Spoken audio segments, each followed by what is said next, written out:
for Once Upon a Timeline. Welcome, everybody. All right, says I have a good stream status, so let's see who's in. Looks like a lot of people are already here. That's cool. All right, who's here? Anna Morabito, Mystery Fried, James Tiberius, Mia Set, Mia Romano, Spooner Morte, Matthew T, Preliminal,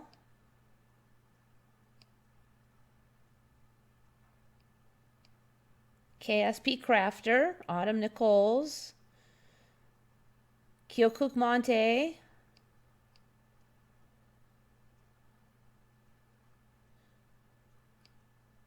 Shanty Moody. All right, looks like I've got everybody. A lot of people here today. All right, so what's going on? Yeah, there's rainbow swamps now. I'll cover that in a bit. That one had a really nice image of it, so that's why I picked it for the thumbnail. Okay, first one, a bunch of these. Okay, there's a big slew of them by KSP Crafter that I'm going to go through first. So this is one of them. I first saw these were in China about 2 years ago. These stone forests, I guess they're calling them now. About 2 years ago, I saw these, and there was just the one in China. But apparently now there's more than one of them, and this one has monkeys all over it. Look at the length of the tail on those monkeys. White-legged lemurs cling to the top of Sharp Limestone Peak in Grand Singis Forest in Madagascar. Okay, so this is now the largest one of these, and it is in Madagascar. Madagascar has been changing so much, expanding, and it looks like it's getting a lot of really cool animals and places now. Let's see. Life on the edge inside the world's largest stone forest where tropical rain has eroded rocks into 300-foot razor-sharp spikes. All right, they weren't... The ones in China, last I checked them, were not 300 feet. I mean, these are supposed to be the biggest ones now, but... So this weird stone mountains thing is becoming a thing. There's more than one of them. I don't know why I just thought the one in China would be unique, but look at those weird monkeys. The tail is really long. I've never seen these things either. They're very weird looking. So apparently, look at how many of these things are. There's a whole forest of these weird rocks. So this one has lemurs jumping all over it, apparently. And they jump around it as if it was a forest. Very cute little monsters, except for maybe the face I could live without. But look at the length of the tail. They just get longer and longer with the tails.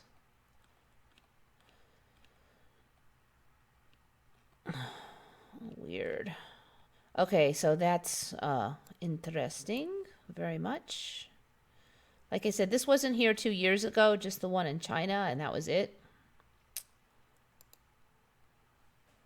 All right, this one, I saw this a few years ago. I can't swear this is an ME, but I don't recall anything this cool way back. It's just a weird science experiment that was making the rounds about a year ago. I guess it's got the name now, the Pharaoh's Serpent. So you burning mercury thiocyanate.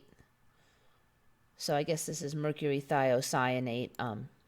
This one is more interesting than the one I saw the first time. So basically, it just makes these weird shapes out of apparently nothing. I mean, this little bit turns into a huge thing. You know, we talked a lot about every cool experiment you could think of when I was in high school, and there was nothing like this. I mean, granted, we have internet now, but I'm going to jump ahead a little bit so you can kind of see. It's like it comes out of nowhere. That's what makes it so weird. I wonder if they do another one. Yeah, here they do another one.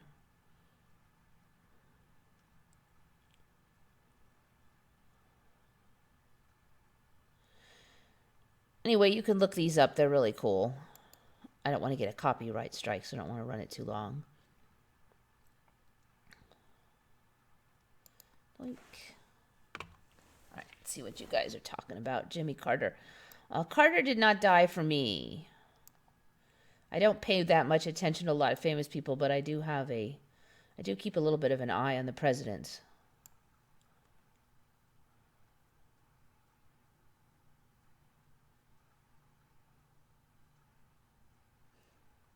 Happy St. Nicholas Day, KSP Crafter. Yeah, it's another month, but one thing they did do today was a national day of mourning for the death of former President Bush, and they actually closed down the post offices and all the federal buildings. I've never heard of such a thing. I was actually quite shocked.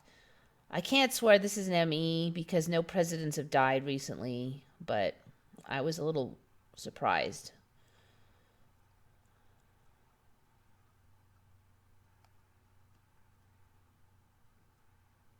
Sleep patterns at 4 and 3 hours at a time. Yeah, I usually sleep about 5 hours, and then I get my body gets warm. So in the winter it's nice because I'm not cold. So I can just walk around the house without any slippers on, and I'm not cold for a while. It's weird.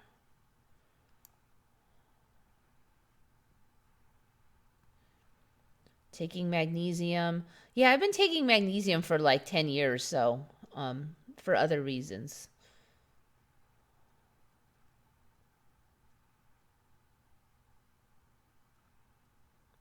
Is Eva having problem with her computers again? Not that I know of.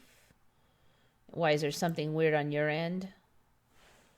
I'm going to check it. Says stream status okay, so I don't know. It can vary. That's actually normal for me.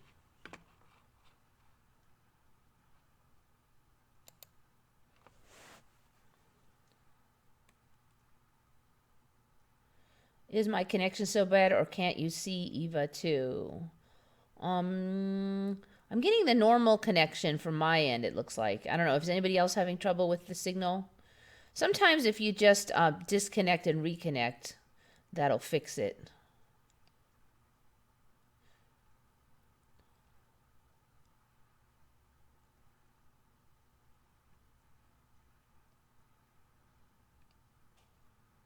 I miss Barbara Bush dying completely to find out that George Bush died on Friday because he was probably heartbroken. I do remember, for me, Barbara Bush did die. There was a whole stink about Trump not being invited. And, I guess because McCain too, so it's all kind of blended together. Rainbow, anything but spiders. I don't think I have any gross bugs in today's stream. You might be happy to know. Did they do that for Reagan closing the post office and stuff? I don't remember that. I don't remember anything like that at all. But I did not work in a field where I would have really noticed, because now I ship. So if the post office is closed, I know. Actually, my assistant came in today and she's like, oh, we don't have to worry about going to the post office. I'm like, what? The first thing I thought of was it must be an ME, because I know there's no holidays on friggin' Wednesday, but I can't swear to it on this day of mourning thing. I've just never heard of that. And it's so disruptive too, because you can't predict when somebody's going to die, and then all of a sudden everybody has to have a day off. It's just, I don't know, just weird.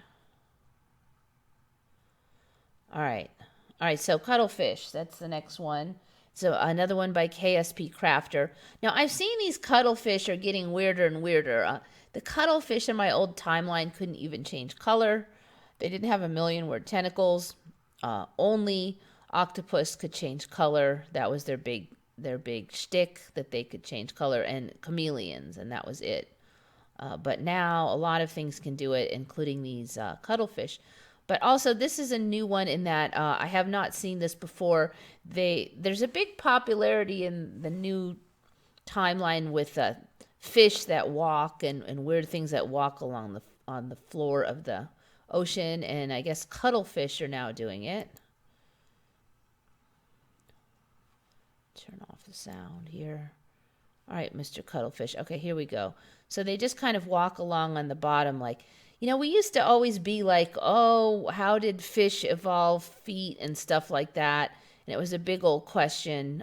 But in this timeline, like a million things just walk along. Now, what's amazing is the cuttlefish's ability to change color. I mean, it's just phenomenal compared to my old timeline. All right, so here he is walking. I saw this a few months ago also, and they apparently now can hypnotize their prey with their amazing color changes. And here's an example of it where they do this weird strobe thing. Hopefully nobody's prone to seizures over on the listening end here, because supposedly this mesmerizes the crabs, and then they can slurp them down. So yeah, there was nothing like that in my old timeline. Nothing.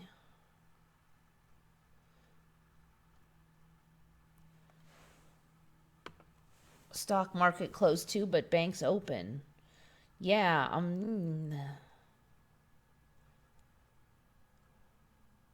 Anyone else have memories of a relative that never existed? My kids laugh at me when I ask about their cousin. I remember her as a toddler without a doubt. Now I haven't had anything like that, but I'll have to tell you, my parents didn't really like their parents, and so my parents both came from the Chicago area, and then they both moved to California, and then they both didn't really talk to their parents much. So I don't really know any of my further off relatives. I knew my grandmother, and she passed on, and I knew my uncle, and he's passed on. So I really don't know any of those people, so I wouldn't even know if there was a bunch of MEs with them or not. It's actually kind of a weird situation I'm in, because I'm kind of cut off from any kind of family now. I don't really, only my brother is alive, and he has a terrible memory. So, I mean, there's really no way for me to check on anything, or there's no way for me to compare notes.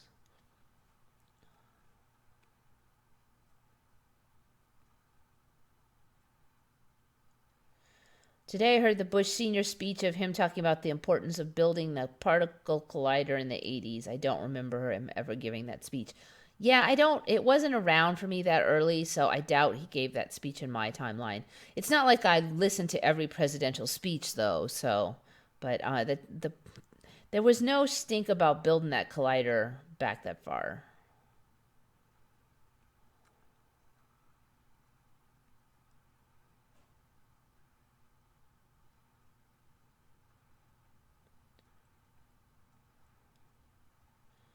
Yeah, when I first heard of cuttlefish, they were food for birds. They had that soft cuttle bone thing, and they were pretty boring other than being very good calcium source.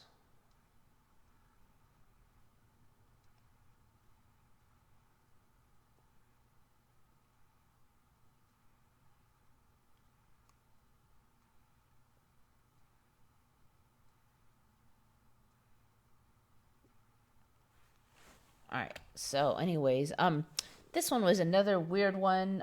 This one also KSP Crafter. I guess Marie Antoinette and people in that era were. This is so weird. I mean, it's like Dr. Seuss makes these things up. Apparently, they were known. A very popular trend was to have hairdos that were made up of entire ships. So, like, you'd have a whole ship on your head. So supposedly Marie Antoinette did this, and it was very popular in the UK. I don't know if any of you UK people recall this trend. It's just so stupid, but there she is with the whole ship on her head. You think we invented it. In 1778, France signed a treaty and formed an alliance with the fledgling United States, and therefore against their traditional enemy, Britain. And then there was some kind of a battle. A French frigate badly damaged a British ship. The news quickly became a source of great pride for France, and Paris was enraptured. Um, and so they started doing this weird coiffure a la Belle Poulet, or I don't know, my French isn't that good.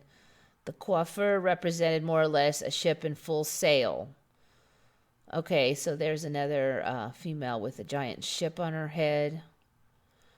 So supposedly Marie Antoinette also did this famously. I have absolutely never heard of it. There's some more examples of it.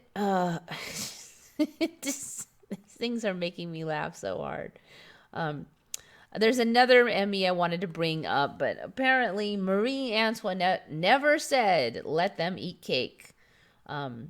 Very likely spoken 100 years before her by Marie Therese of Spain, Queen of France and Navarre, the first wife of Louis the 14th, XIV. So there's two Emmys in one. At least this "Let Them Eat Cake" I strongly suspect is an Emmy. I mean, I can't swear that I knew every hat style, but it just seems rather interesting to me that this was a big thing in the UK. Looks very top heavy. Yeah, I don't know. Did they have hairspray capable of putting together such a thing? Anyways, okay, so she never said "let them eat cake," even though we were taught that for 30 years or more. All right, this one I just kind of ran into. This one's actually one I just saw a few hours ago. This is the age, it's a graph showing the age of the world's oldest person.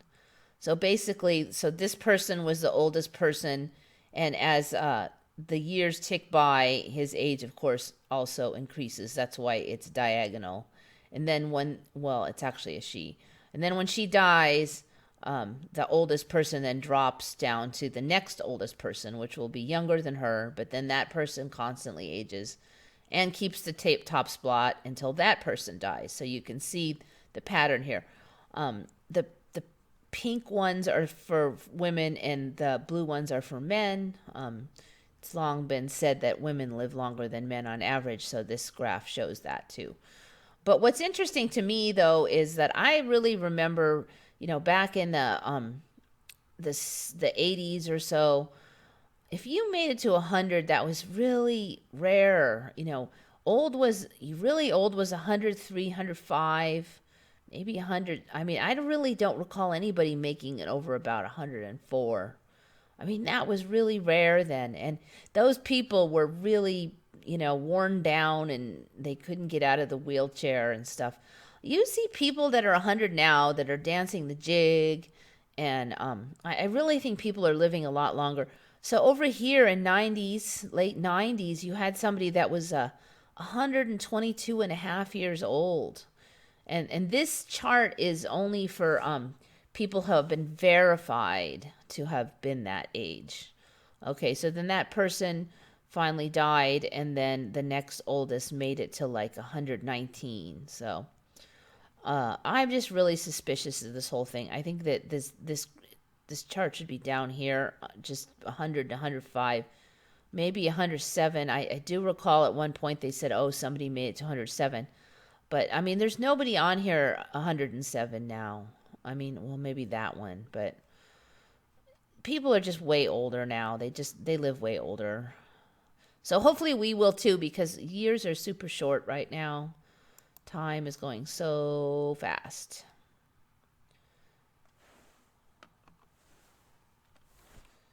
$1995 was a good year. Good year for the aged wines. UK here, never heard of it. Yep. She also had a bird cage with a bird in her hairdo. I do remember a story about somebody having a bird cage with a bird. I don't know if it was a real story, but I do actually remember that story. I do not remember anything about these ships.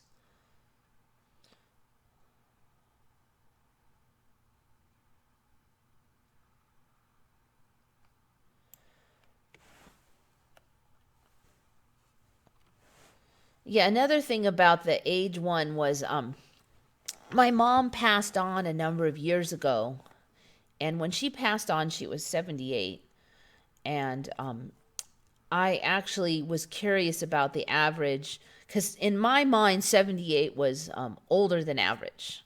And I checked on the stats of the average age of Americans, Americans, female Americans in the U.S., and she had them beat by a good number of years. So I was like, yep, our family lives longer than average.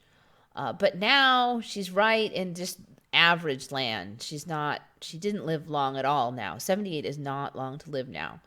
That's a big difference. And it's just been a couple years, so. All right, so, okay, this is another one. I just heard this one a few days ago.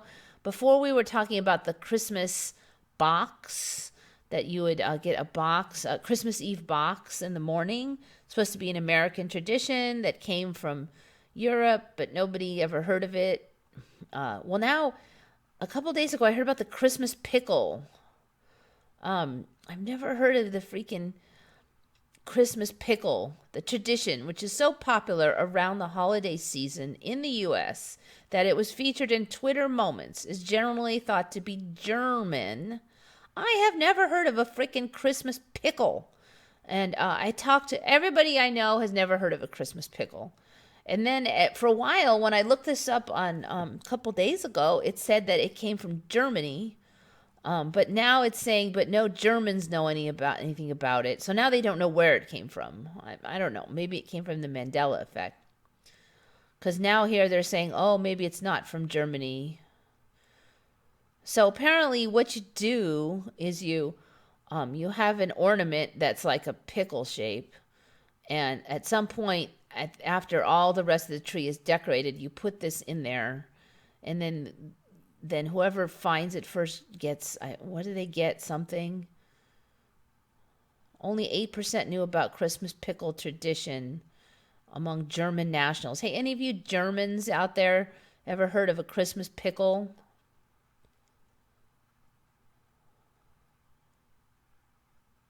Old World Christmas, a shop that sells traditional mouth-blown glass ornaments, including quite a few pickle ornaments, prints the origin story of the pickle tradition in every ornament box.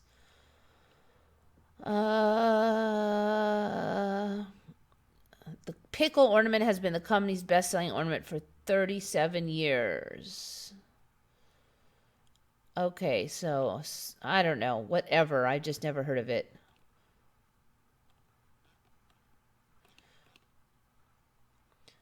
Never heard it. See, nobody has heard of this pickle. I have not encountered one person that has heard of this Christmas pickle thing. It's a beloved tradition in many American households. Oh, okay. The first child to find the pickle gets to open the first gift. Okay, whatever. I have a pickle. I've only known of the tradition a couple of years. Santa has no home anymore. Yeah, no more North Pole. Yeah, well, I guess since Santa is fictitious, nobody really questions that his home might also be fictitious. In my timeline, there really was a North Pole, so it made more sense, but what the heck. Although, ironically, in this timeline, I think that they don't say that Santa lived on the North Pole. I actually mentioned that to somebody, Santa living at the North Pole, just today, some kind of joke. And he stared at me like he had no freaking idea what I was talking about, Santa and the North Pole. He literally looked at me like it was completely alien sentence to him. I don't think that he has ever heard of Santa living at the North Pole. Let's see. I've done this search before. Where does Santa live? Okay, Santa's village. They're still saying North Pole here. Where is the official home of Santa Claus? Finland. What is Santa's address? All right, Santa Claus North Pole. Where is the North Pole where Santa Claus lives? Rumor number 2, Santa Claus lives in the North Pole. All right, let's check this out. So that's only rumor number 2 now. Whoops, error. Oh, you stinker.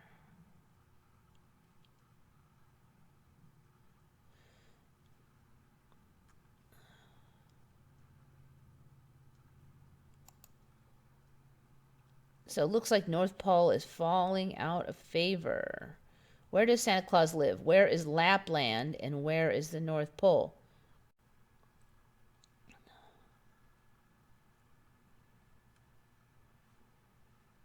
The most famous legend is that Santa Claus lives in a cozy residence at the North Pole. All right, that other website seemed to be indicating that was the number 2 most popular.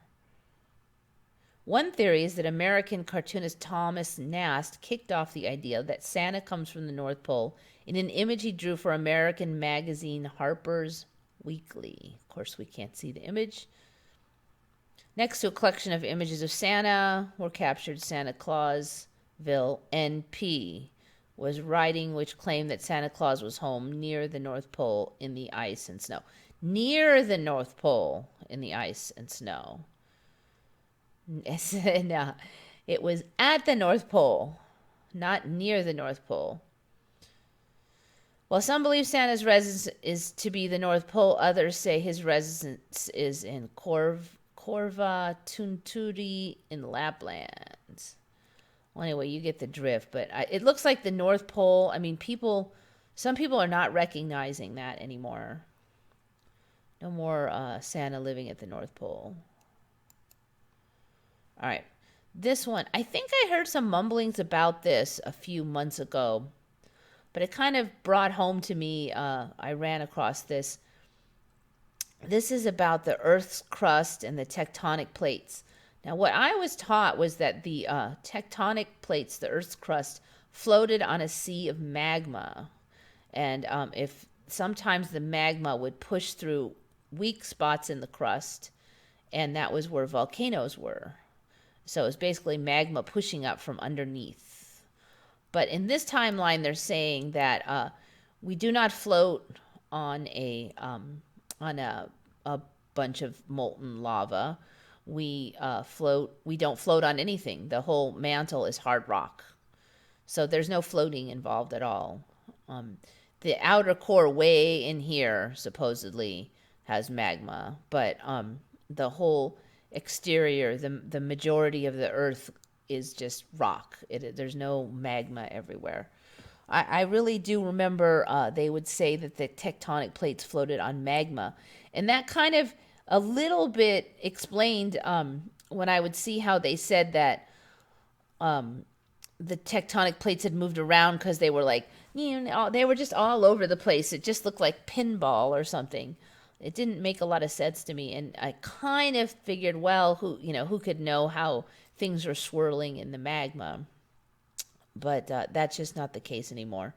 So now they're saying, so then the question is, where's that lava coming from that spews out of the volcanoes? The molten lava that spews out of volcanoes is created locally right under the volcano rather than being released from a global sea of magma. See, it's interesting because this guy is refuting like the entire thing I was taught. And so I must not be the only one that somehow, for some reason, thinks that there's a giant global sea of magma under there. So, nope, it's created now under the volcano. Magma is created when pressure changes melt the rock, for instance, as two tectonic plates collide.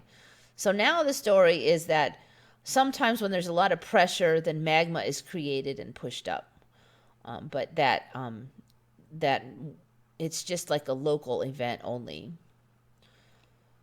The continents do not float on a sea of molten rock. The continental and oceanic crust sit on a thick layer of solid rock known as the mantle. And then, the tectonic plates do not slowly drift over time because they are floating on a layer of liquid rock. They drift because they are sitting on a layer of solid rock. That makes a lot of sense. So they drift because they are on a layer of solid rock, the upper mantle or asthenosphere. I've never heard of that word, asthenosphere. Okay, now here's what's weird now. We're sitting on solid rock, so why are the tectonic plates drifting? Okay, so they're saying that the layer of solid rock is weak and ductile enough that it can flow very slowly under heat convection, somewhat like a liquid. So we're sitting on solid rock, but somehow it slowly flows. I mean, they're calling it geologic time, so basically very, very slow. But weirdly, they're saying, I've seen in a few other places, they're saying that it doesn't crack or fissure. It acts like a slow liquid, this solid rock that we're sitting on. So that's the latest story on that business. I just think it's interesting here because they're basically, they know exactly what I'm thinking, and then they're refuting it all. So how come we all, I mean, why would I suddenly just think we're floating on magma if we've always been on solid rock? It does not make any sense that other people would also have the same exact weird memory.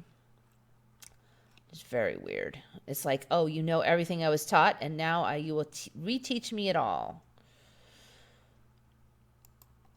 Yes, I remember magma. Well, magma was at the center, but I remember us floating on magma. So the magma's still at the center now, the inner core, but we don't float on it. The mantle is solid rock, and there's no floating, and I guess it's just considered so thick that it's stiff.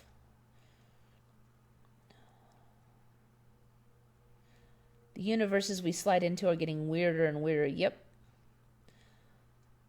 It's they're not coming up with a bunch of boring stuff, that's for sure. Lapland, yep.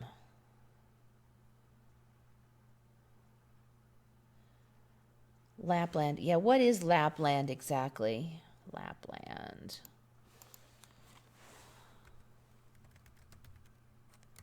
Finland. Oh, it's in Finland. Okay. Lapland is the largest and northernmost region of Finland. The municipalities in the region cooperate and blah, blah, blah.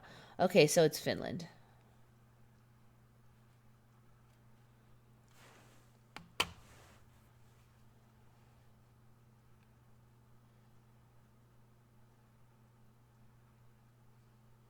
I think this isn't reality. Our true selves are trapped in a mass chamber of pods. I don't know. Maybe we were in the pod the whole time, though. And maybe now the simulation has altered, but we're still in the pod. You assume the old simulation was correct. But even in the 90s, there was MEs. So I don't know. See, everybody remembers the magma story. Have you seen the blue magma with the sulfur? Yes. Yeah, I've covered that one a couple times. That one has changed. When it first came out a couple years ago, there was just one volcano that would do the blue magma, and it was only had been, it's actually not blue. It's like it burns blue on top, so it looks blue. Then they said it was only had been burning for 2 years, and it was really isolated, and that's why it was only just then becoming well known, and that's why you never heard of it. And then everybody, all the skeptics are saying, well, this is not a Mandela effect because it's brand new, and everybody agrees it's new, and you just learned about it now, and it's not an ME. Well, now if you look that up, these things have been known about for 100 years. There's more than one volcano that does it.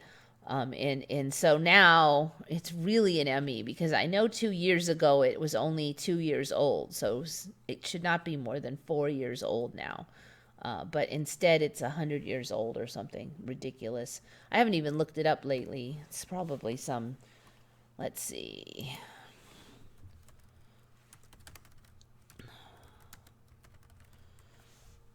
Probably like one on every continent now. What volcano has blue lava?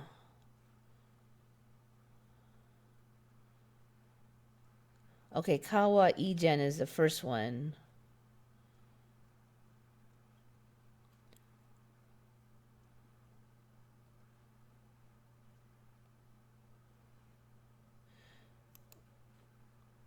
All right, the Kawa Ijen complex. There's multiple ones of them now. Also, when I first heard about that, they did not mine sulfur, but now they do. All right. Shoot, last time I checked, there were more. That's interesting. I'm not seeing the other volcanoes now.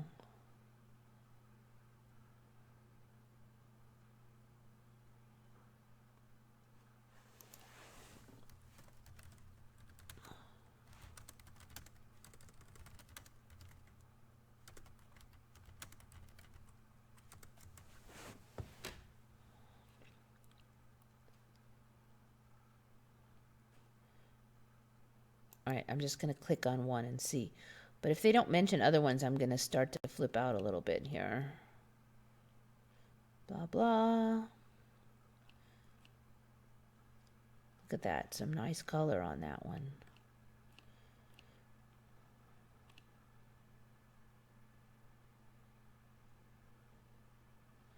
Yeah, see, the sulfur mining is a little bit newer. There was no sulfur mining at first.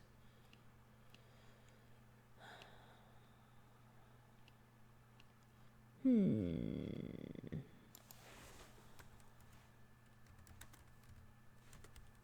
right, see if I can find the wiki. eGen wiki, you can see I've looked at it before.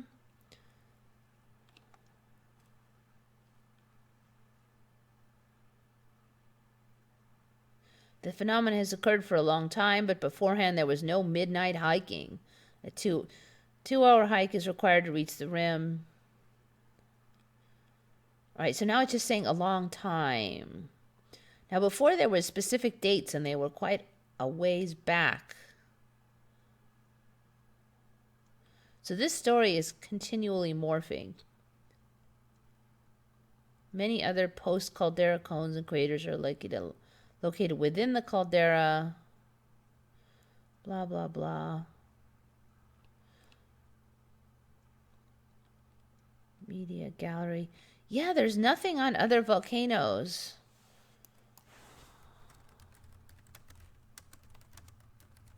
That's interesting. Interesting. I wonder if those others, wow. Okay, Kilauea isn't the old. Oh, Kilauea. Kilauea has the blue lava now. Kilauea isn't the only volcano to burn bright blue. Kilauea in Hawaii. Wow. Okay, interesting. Indonesia's Kawah Ijen volcano also appears to glow blue. Okay, so Kilauea now is blue. Wow. All right, supposedly somewhere there's a video of it, but I'm not seeing it. Okay, so right now I'm having trouble finding many other volcanoes, but there was more than just the two. There was more than Kilauea and Kawah Ijen. Huh. And what they were saying last I checked was that any volcano that has a high sulfur content can sometimes erupt blue-looking lava.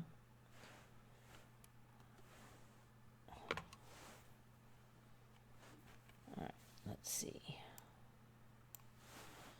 All right, so on to the next weird thing. All right, that's my stream. All right, this one's an interesting one. This is another. So all those cuttlefish were KSP Crafter.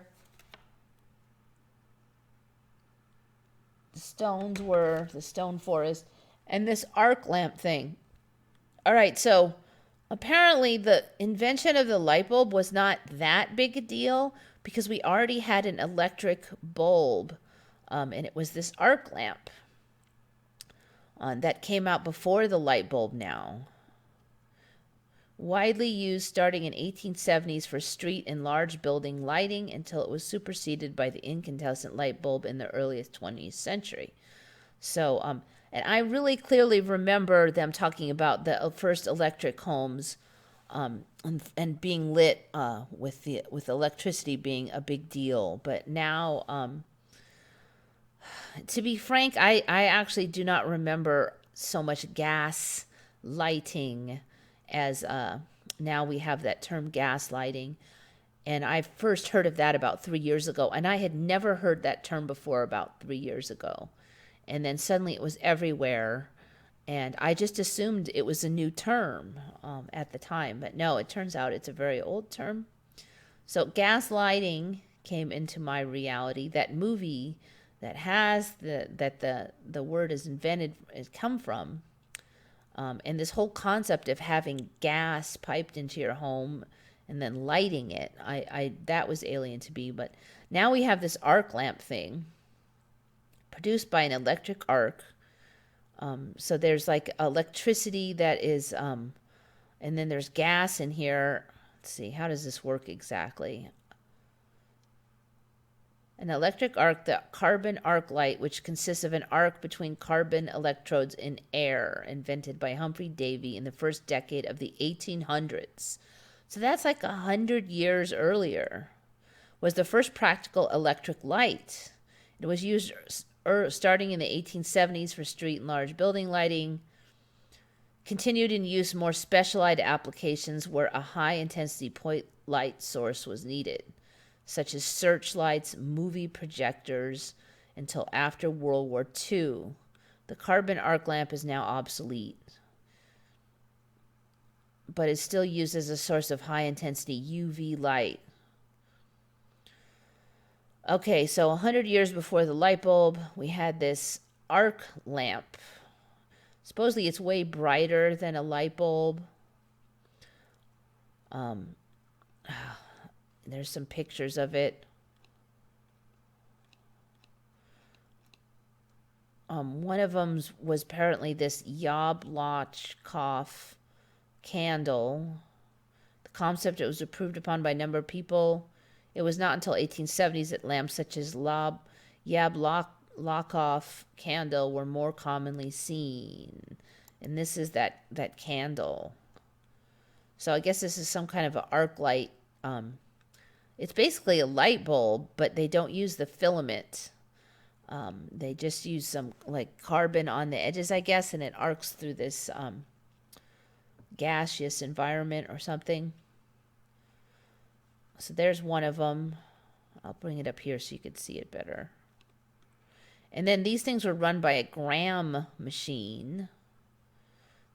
The first candles were powered by a Graham machine, which apparently is some kind of a little electricity generator that you just turn it.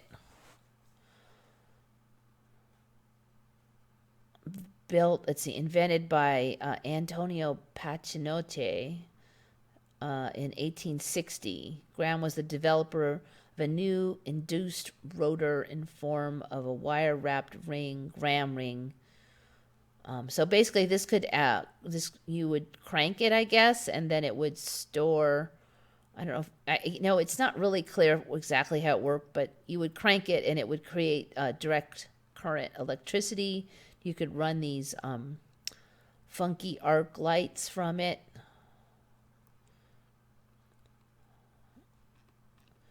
There's just like some of the maps for it and stuff. Anyway, this all just sounds really wrong to me.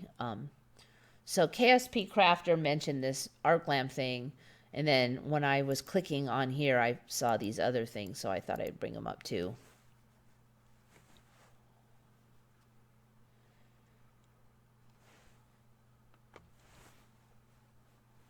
If they were using arc lighting widely back then, why did they make a big deal about the light bulbs? Yeah, exactly. It's just kind of an improvement on the arc lights now. Is it has a filament instead of just like arcing. But I don't see why it would be a big deal.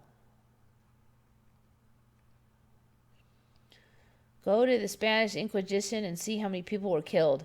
I don't know how many were killed anyways, so that one was one. I'm not really good at big numbers. I just remember there was a lot. They say this many thousands, and those are not things that stick in my head. Spanish Inquisition. Notes. Death tolls and sentenced. All right, let's see. 150,000. Oh, no, those are the number prosecuted by the Inquisition. 3,000 put to the death. Some say it's higher, 3,000 to 5,000. Yeah, I just don't know. I didn't know what it was before. You guys can all, you guys can tell me how wrong it is. I just don't know on that one. Numbers. Numbers are not things that stick in my head that well. Check out the movie Volcano. Anne Heche's character explains all the continents are floating in a big ocean of molten rock. Yeah, you know, they're saying that it's liquid rock on a geologic time scale, and that's why you were all confused, but they didn't really mean molten rock. And if you look back at your movie, you may find that the sentence has changed. That's another thing that's real sneaky about the ME, because you think you saw the movie and you think you know what it said, and it may not say that anymore.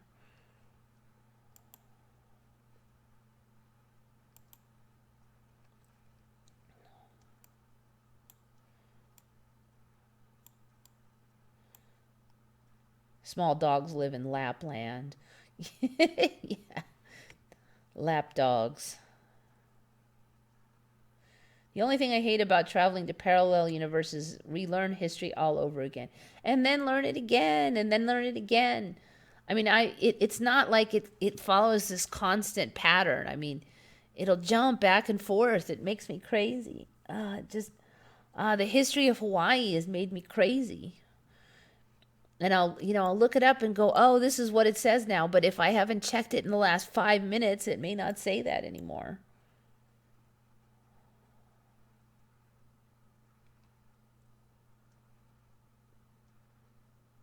How do we get the seismic data from earthquakes if we're on solid rock? I guess the seismic waves still travel through. Who the heck knows?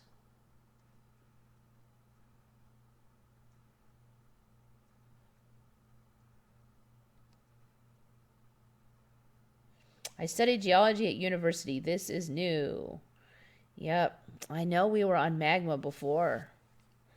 Floating on magma. In fact, I used to look at it, and the crust looked so tiny, and the magma looked so big, and it really made it look precarious. I really like, wow, we're just this little tiny crust on all that magma.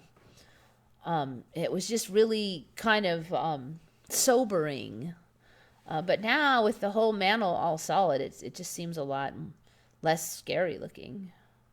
I mean, who knows? Maybe it's all baloney anyways, but...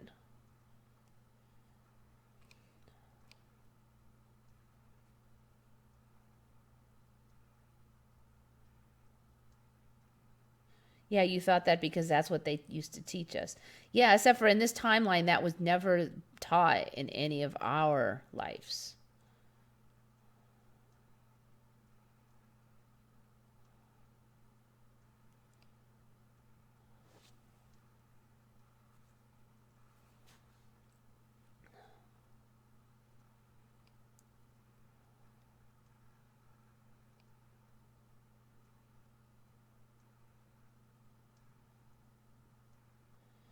Oh, now there's a lot of supposed dead volcanoes off the East Coast.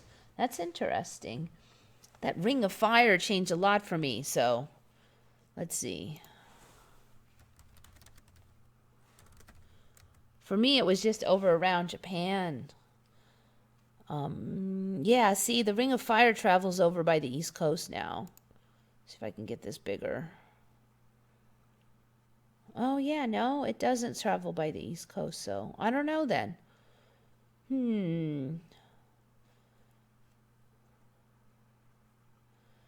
See, for me, a ring of fire was an actual ring. It was over by Japan, and Japan was further out on the ocean, and so it made like this little ring around that region there. It wasn't huge like this. And it was a ring. It was an actual ring. It wasn't a U of fire. This is interesting because this hook here is just getting bigger and bigger. It was more U-shaped for a while. All right, let's see.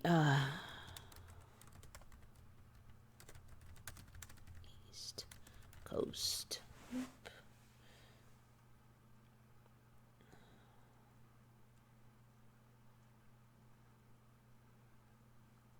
Will extinct volcanoes on the east coast of U.S. erupt again?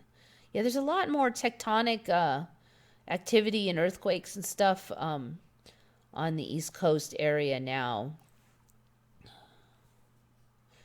Through plate tectonics, the east coast has been isolated from the global tectonic features. No new volcano activity is now possible now or in the near future. Yeah, because if there's no scraping, then there's no magma now. You need that pressure to make the magma since there's no magma under there. Is the storyline anyway. So yes, there are extinct volcanoes of the east coast. Interesting.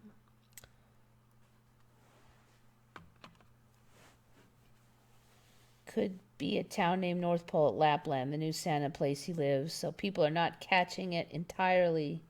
Yeah, who knows?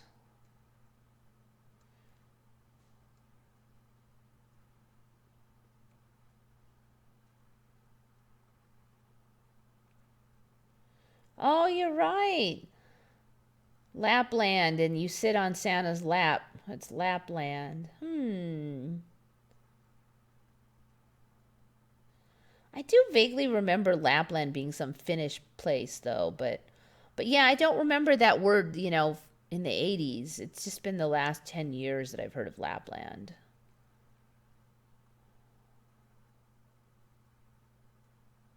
You can buy lighters that burn different colors. I've seen that about 10 years ago when I was camping. This is the first I've heard of it. You could buy these little chemicals that you could toss on your campfire, and it would change the color of the flame. That was the first I'd ever heard of that one.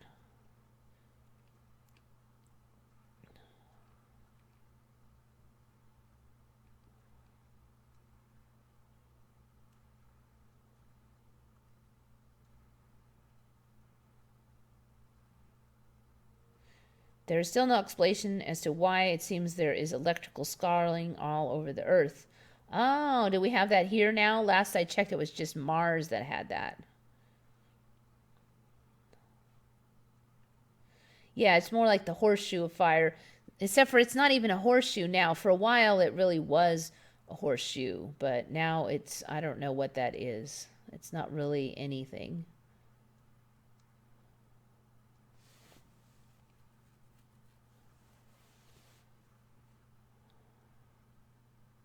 And now I wonder why kids need to learn history in school if it's just going to change. Yep, I don't know. Well, it held still pretty good for me for a really long time. So, and it does help you see the ME.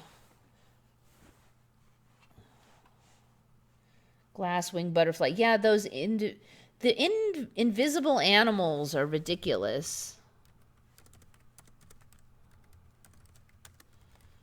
Because I mean, how do you not have your fluids visible, your blood is invisible, like there's invisible fish now. The butterflies aren't as weird, and I have to say that they were some of the first ones, because one would assume that the wing in here that is clear is no longer a living entity. It no longer has blood flow. But then you've got these see-through fish and stuff. It's like, so they have to have see-through blood, and we never had see-through blood before. I mean, that's why Spock from the Enterprise was so weird, because he had blue blood, and that was like super alien. But now there's all kinds of creatures on Earth that have blue blood and clear blood and all this stuff. So it's not even a big whoop anymore. All right, so let's see. So that's the batch by KSP Crafter. Got all those. Okay, got Christmas pickle. Got that. All right, this one.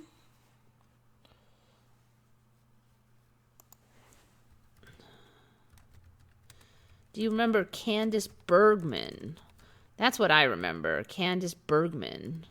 But now, if you type in Candice Bergmen, you do not get Candice Bergmen. Now, this one came up on Retconned, and it was from the person who posted it was, name was LoneX00. So, do you remember Candice Bergmen? Because she's Candice Bergen now. There is no Candice Bergman. She's Candice Bergen. To me, it was Bergm. I'm pretty sure it was MAN, but I know there was an M in there. Candice Bergman. So the M has gone away. So that one's just weird for me. Anyway, it's kind of a small one, but... All right, speaking of Earth's crust, let's go back to weird Earth's crust stuff.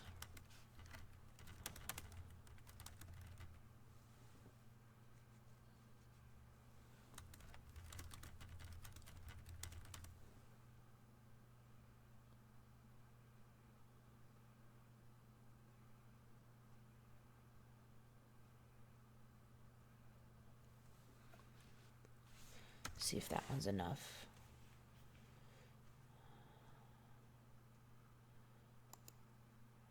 I think this is the one I was watching.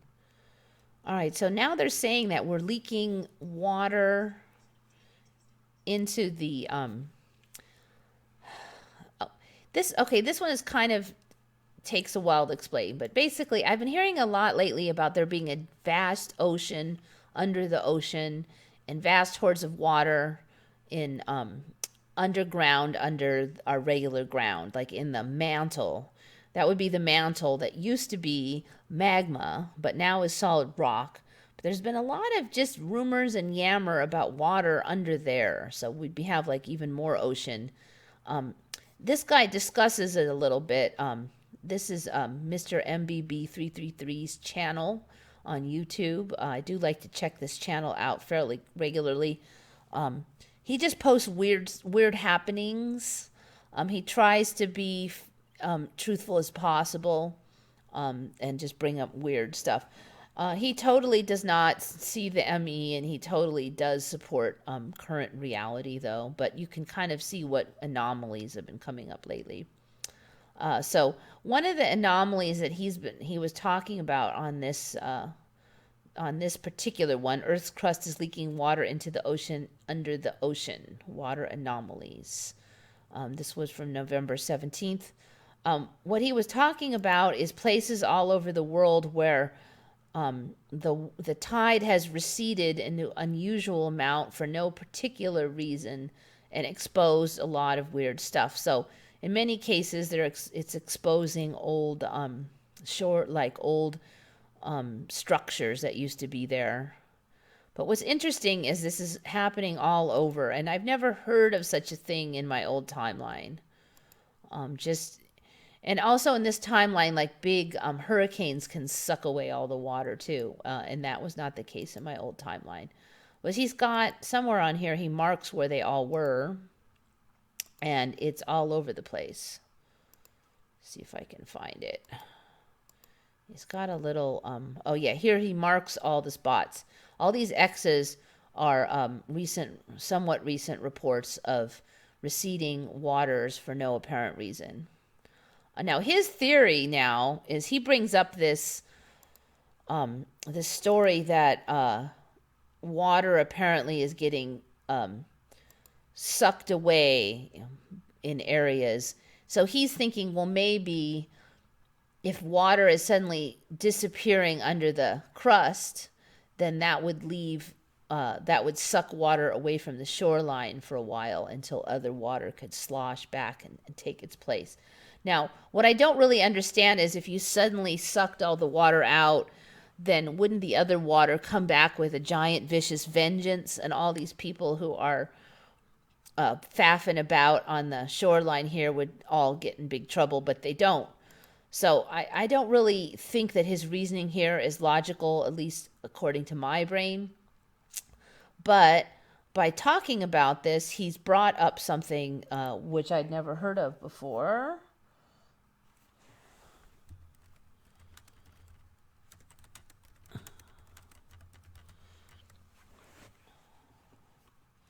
Never heard of Earth eating its own oceans. So basically, they're saying that that the crust is not waterproof, and water could just disappear at areas where the crust is like scraping and changing position, and water can just disappear down in there and basically leak. So it's just kind of interesting.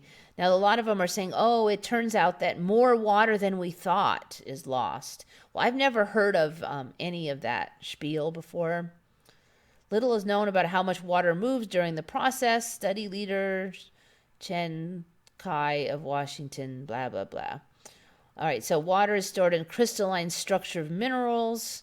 The liquid gets incorporated into Earth's crust both when brand new piping hot ocean plates form and when the same plates bend and crack as they grind under their neighbors.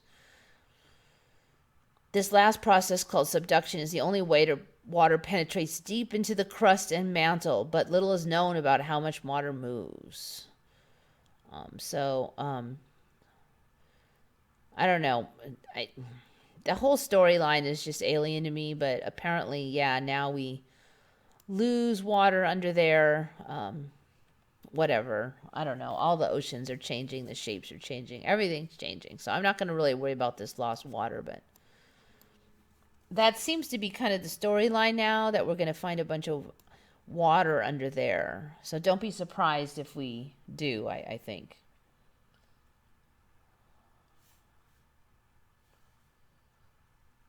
All right, and that one was by, who was that one? Okay. Yeah, no, I think that's all me. Okay. Now, this one is from Diana Avina. She said, check out the dog with the Mickey Mouse ears.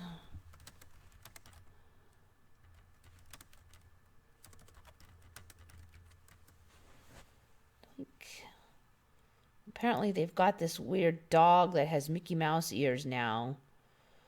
And this one I think is the one she was talking about, but then just as out of curiosity, I looked it up and there's this dog breed with Mickey Mouse ears too.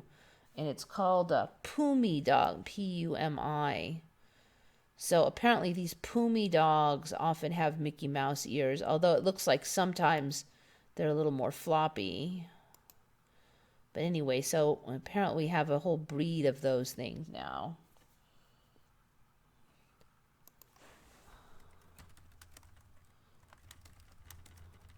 Okay, this is an older one. I should have talked about it last week. In case anybody missed it, probably most of you have heard of this, but supposedly there was this weird slow earthquakes that have rippled around the world, and nobody knows why. Instruments picked up the seismic waves more than 10,000 miles away, but bizarrely nobody felt them. A mysterious rumble rolled around the world, and this was on November 11th. Began 15 miles off the shores of Mayotte, a French island. The waves didn't just zip by, they rang for more than 20 minutes, and yet it seems no human felt them. Only one person noticed the odd signal on the U.S. Geological Survey's real-time seismograph displays. Only one person? Isn't people looking at? You would think geologists would be looking at these things. An earthquake enthusiast saw the zigzags and posted images of them to Twitter. The small action kicked off another ripple of sorts as researchers around the world attempted to suss out the source of the waves. Why are the low-frequency waves so weird?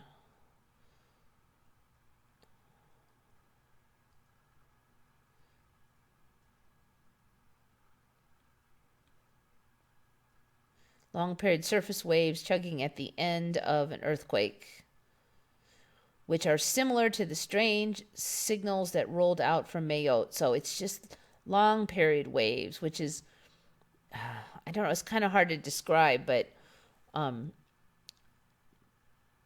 basically it's kind of like, you know what, you have to kind of research that a bit.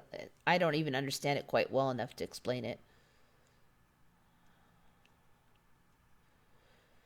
So anyway, apparently that's a volcanic region, but these waves are never heard of anything like that anyway.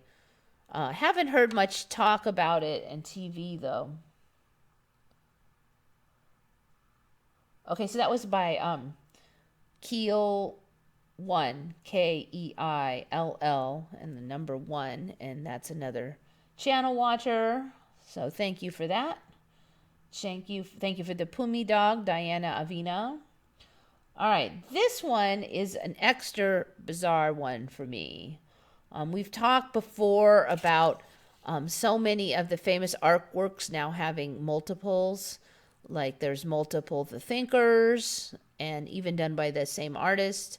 The Screams, there's like 3 of them. Now the Leonardo, which one was that one? Anyways, this one is another one now. It looks like all the art forms are going to have 2. So apparently, Leonardo da Vinci made a secret copy of The Last Supper. So there's actually 2 Last Suppers. Now, this is interesting because in my old timeline, the Last Supper we're familiar with was in decent condition. In this timeline, it's in terrible condition. But it turns out we have another copy. I don't know why this is not everywhere on the news, but it's weird because it's like we always knew, but we forgot.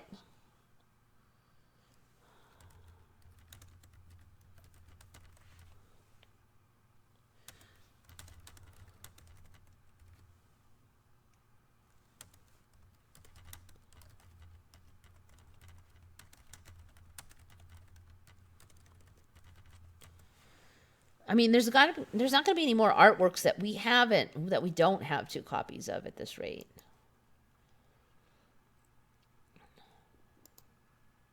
So this is in existence now, this additional copy.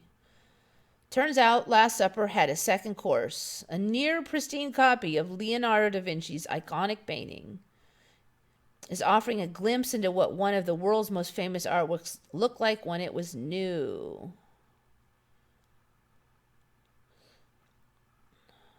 Let's see. One day at a party, a friend told him that there was a second version of the painting completed by Leonardo. I said, "You're crazy."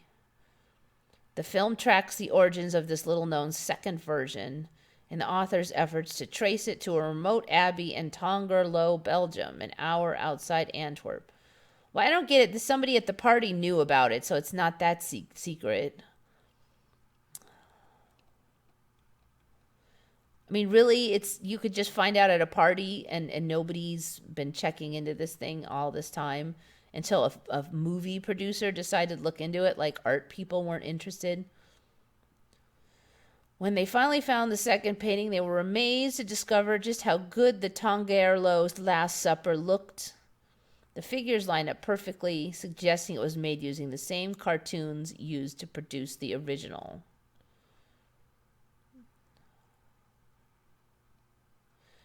The film shows how the work on canvas fills in the gaps of the famed fresco, seemingly completing the painting.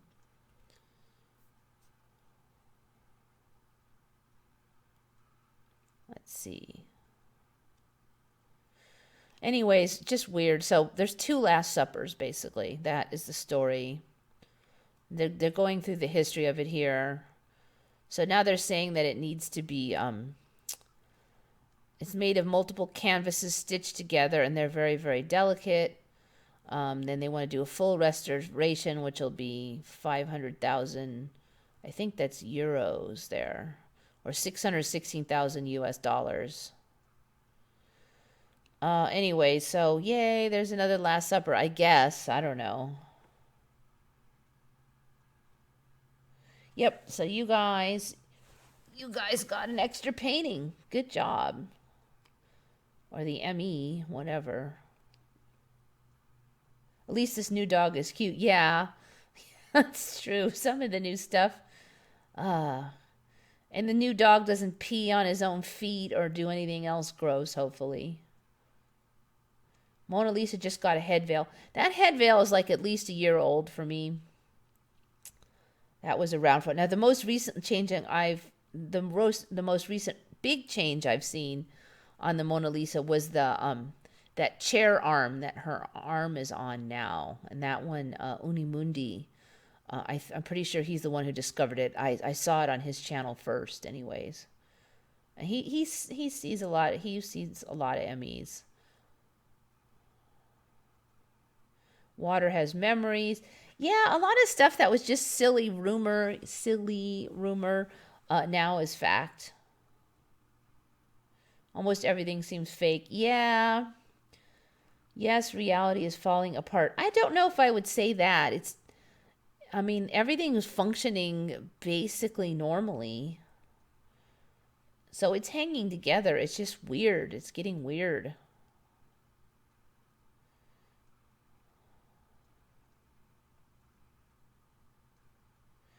Now there's research claims that we had a fake history from 100 to 1000 AD. Yeah. Well, they want to rewrite all history. It looks like the ME wants all our history to be different.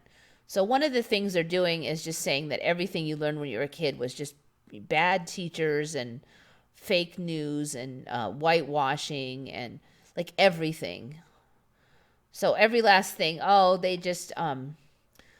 just changed it. I mean, everything now is fake news, basically.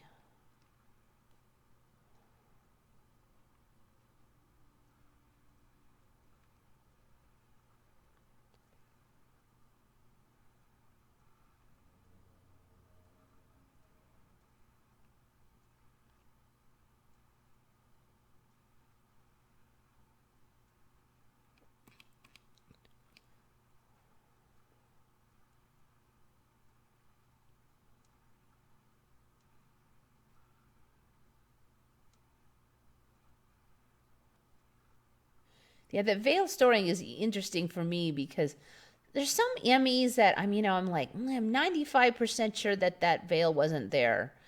And I don't always get a lot of talk. When I talk about it on Retcon, I don't always get a lot of people agreeing with me, and so I'm like, I'm pretty sure that's an Emmy.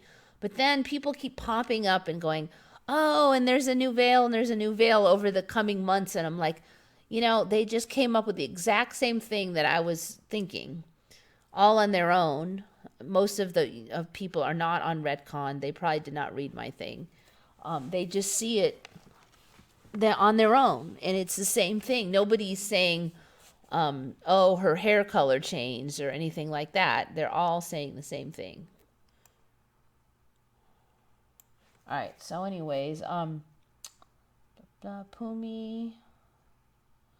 Okay, this is one that a number of people kept bringing up, and I kind of kept ignoring it. Bob Robertson came up with it this time. I can't swear he was the first one. And I was a little reluctant to put this one up because I just didn't know the history. I don't remember learning it. If I learned it, I forgot.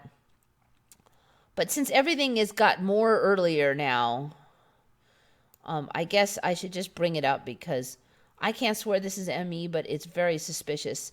So we all learned that George Washington was the first president of the United States. But now there's been a whole bunch of spiel that he wasn't the first president of the United States. That there were all these other ones when it was just the Continental Congress, they had presidents. Now, I don't remember them talking about having presidents in the Continental Congress. Schools in the U.S. teach children from an early age that the first president was George Washington. But teachers often forget to mention a small kind of important detail. George Washington was the first U.S. president under the current United States Constitution, but he wasn't the country's first president. Before the U.S. Constitution came into being, the Articles of Confederation served as the glue which held all 13 states together as a single country. And they established blah, blah, blah. Okay. Due to the fear of giving too much power to one person, the office of president was extremely limited in power and scope and was not even paid. You simply preside over meetings and handle various correspondence. So apparently there was all these presidents of the of the country before the Articles of Confederation. The first president of the United States under Articles of Confederation was John Hanson from Maryland. Maryland. All right, so he supposedly was the real first president, was this John Hanson person. Then I actually do kind of remember that name, but it's really vague in my head. Then there was Elias Boudinot, Thomas Mifflin, Richard Henry. I don't know. I don't know where that's all going, but it's highly suspicious. It just seems like everything is getting kind of turned over, and this is just another example of it. I just don't remember ever hearing about there being a president. I guess it's totally logical that there would have been a president of any group, even if his power was limited, but I don't know. Anyway, there it is. So Washington wasn't the first president anymore. Oh, another one that was interesting. Let's see.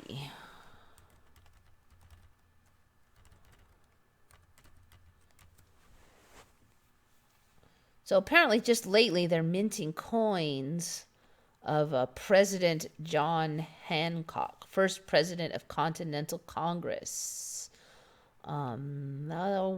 Interesting way to kind of market this new timeline, basically, is how I kind of think of it. And then, of course, everybody's going to be like, what do you mean he's the president? And then now they'll know more about this timeline.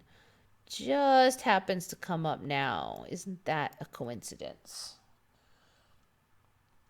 All right.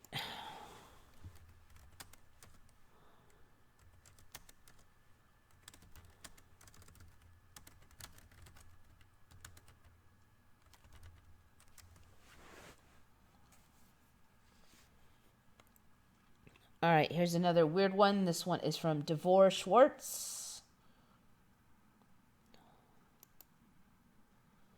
This is another one I think a few people might have brought up before. It sounds kind of familiar. I know I didn't know this one until others told me of it. But for sure, Devor Schwartz came up with this one. 4,000-year-old termite mounds found in Brazil are visible from space. Now, I remember the Great Wall of China being visible from space, but now they're saying it's not visible from space. But apparently these termite mounds are visible from space. I don't know. Some of these things don't make a lot of sense to me, but so these vast array of regularly spaced, still inhabited termite mounds in northeastern Brazil, covering an area of the size of Great Britain, are up to 4,000 years old. They're not nests, rather a result of insects' slow, steady excavation of network of interconnected underground tunnels. Anyway, just more weird stuff. See if they don't have the world's best image of it. I'm guessing there must be a lot of these things then. Okay. All right, so there they are. There's a lot of them. Termite mounds from space. Interesting. They kind of form a pattern too. All right, so never heard of it until just recently.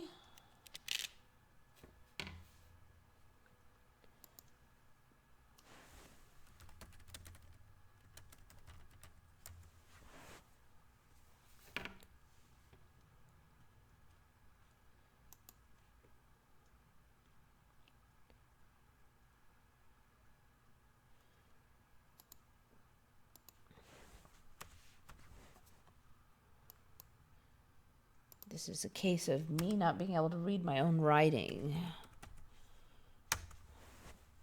All right, yeah, that's it. Foot tunnel. I was writing fort tunnel. Okay, so apparently in what was it, 18? 1825, they were able to build this huge tunnel under the River Thames in London. I don't know if that's in any of you guys' timelines. I have not heard of it. Maybe UK people have heard of it. An underwater tunnel built beneath the River Thames. Now, I have to agree with Bob Bobertson on this one. Bob Bobertson is the one who came up with this one. That I do not believe my old timeline had such tech as to be able to build a tunnel, and it was designed, believe it or not, originally for horses and carriages. So we were still at the horse and carriage level, but apparently we were able to build tunnels under big rivers. Originally designed for horse-drawn carriages, since 2010, it forms part of the London Overground Railway network under ownership of Transport for London. They had to invent this whole weird system that they used to build it. I'm just really suspicious about that. I just don't think that my timeline had that. But anyway, more weirdness.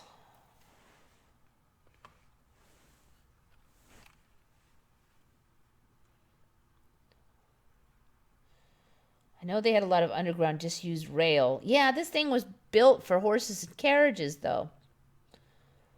They're calling it a foot tunnel, although they said it was built for horses and carriages. That doesn't make a lot of sense for me, but...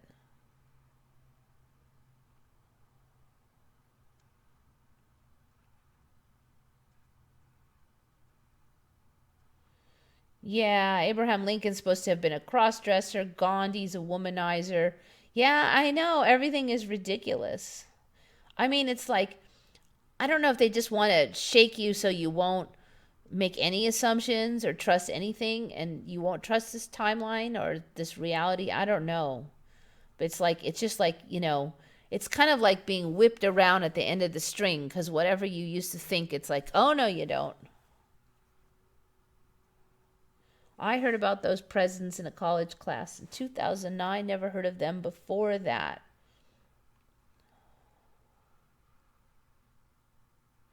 If anyone likes Star Trek Voyager, the episodes are now different, extended, or changed. Yeah, well, Chakotay lived, for one thing.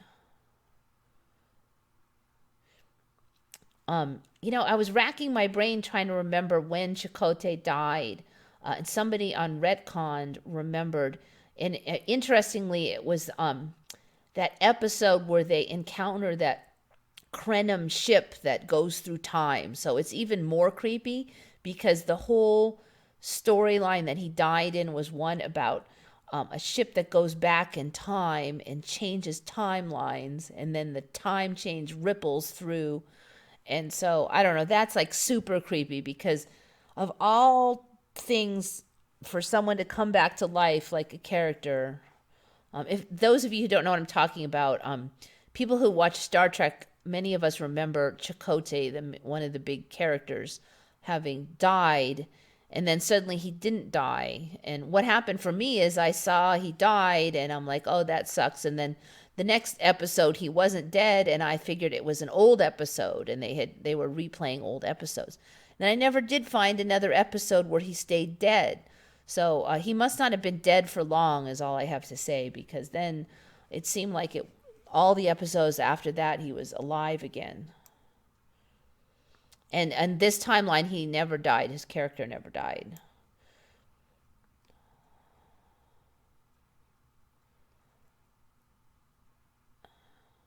I bet they aren't termite mounds, Bill Bird.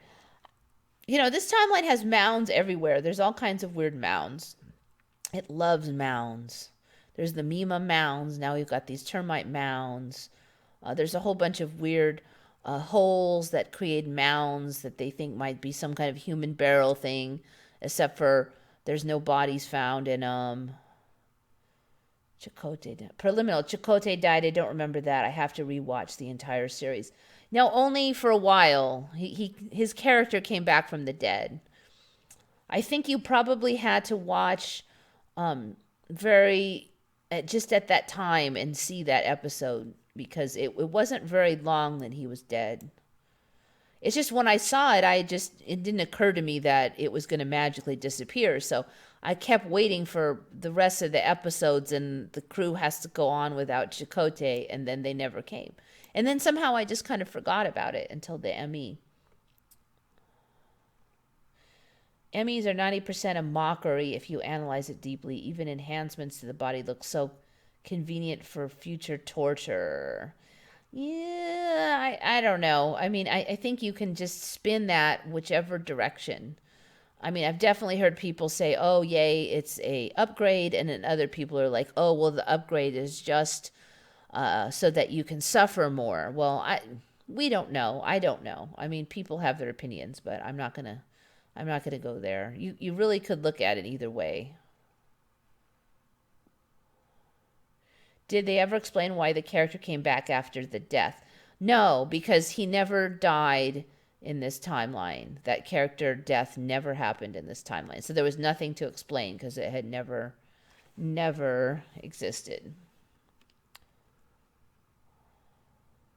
And you can rewatch that episode, and he doesn't die in that episode. Now he gets in trouble and he gets out, and he was one of the main characters that gets into trouble. But do the rainbow grapes. All right, I'll check those. Those ones aren't my favorite ones because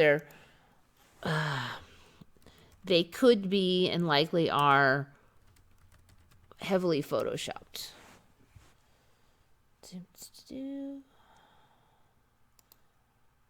All right, so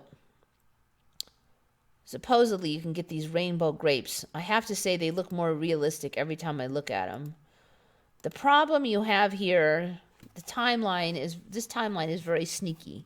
So basically, the official story of the current timeline is that people in China want to sell seeds, so they sell grape seeds, but they want to say that their grape seeds are special, so you'll buy them. So they Photoshop the adult product to look more interesting, in this case, enhancing colors and things, super saturating the color spectrum on the photos and stuff like that. And that when you plant your seeds, when the plants grow up, they will not give you this much of a rainbow. This is a highly exaggerated. There's a lot of different seeds like this that supposedly won't grow up to be this. But, I mean, who knows? Maybe in 3 years we'll have shifted enough that this will be an accurate representation of the grapes. But suffice it to say that currently no grapes exist that look like this officially in this timeline other than Photoshop grapes. So, nice job. There is some variation between the ripe and unripe ones. And these might be getting more realistic by the day, but that's why I don't like the rainbow grape story, because it's both true and not true. It might be true. It's probably not true right now, but it might be true later. The ME is real sneaky that way. Since I'm kind of heavily into plants, I know the whole fake seed story. If you're buying seeds online, you have to make sure that that plant exists. Rainbow food images are enhanced in contrast and vibrance. But see, that's what's so sneaky, though, because the ME does that very same thing. So now some things that used to be Photoshopped, like there was a huge crab, and they said, "Oh, that's Photoshopped." And then 3 years later, it's not Photoshopped anymore. They're that big. So that's why I think that these grapes are probably, this is the shot off the bow for the ME's path, I think.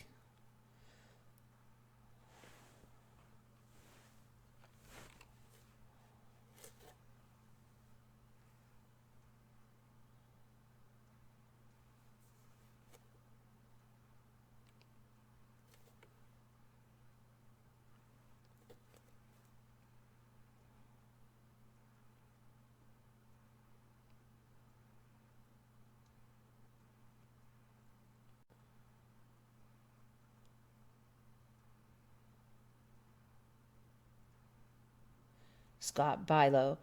Yeah, so I saw an episode that doesn't exist here. And it wasn't just me.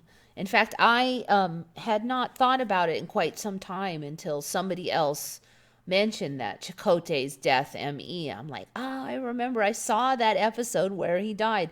So it wasn't just me. This is I'm not alone in that one. In fact, I really had kind of forgotten about that episode until somebody mentioned it. And I remember the confusion because I'm like, the next whole bunch of episodes, every time he showed up on another episode, was like, oh, I thought he died. Why is he here? Oh, it must be an old one. And then it was over and over again like that. I thought he died. I thought he died.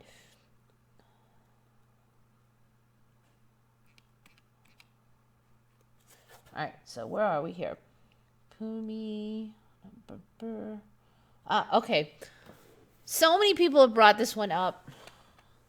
Jay Emblin brought this one up this last time. This is not the first time that this has been brought up. I've been kind of resisting this because I remember these from a long time ago, but they have changed for me in some ways. And I think I even might have covered this before. It's these friggin' Mandarin ducks. Really weird looking bird. The one thing I am absolutely sure we did not have was these funny little, they have a word for these little winglet flap things sticking up. I'm quite sure we didn't have that. There was just one feather that kind of was a little bit tan, but it didn't flick up like this. This is really weird with these little, I forgot the name of these little things.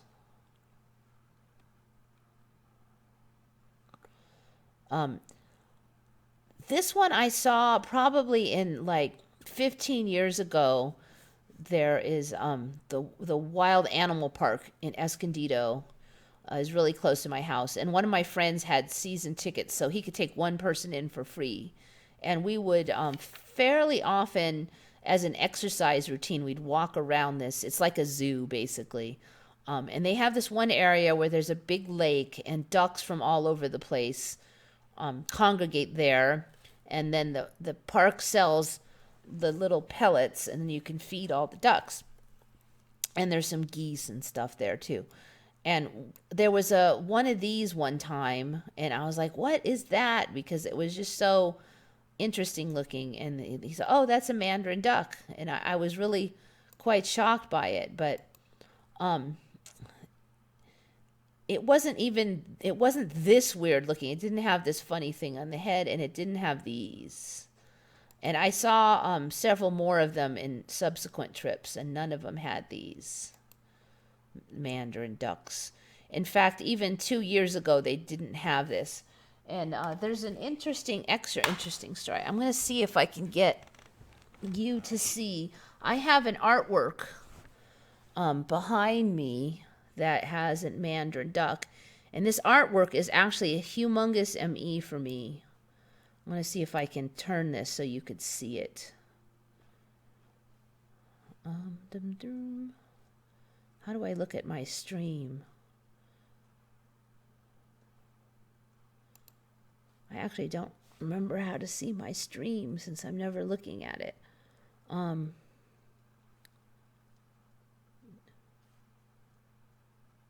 View on watch page. That might be it. Yeah, there it is. I'm going to turn off the sound. All right.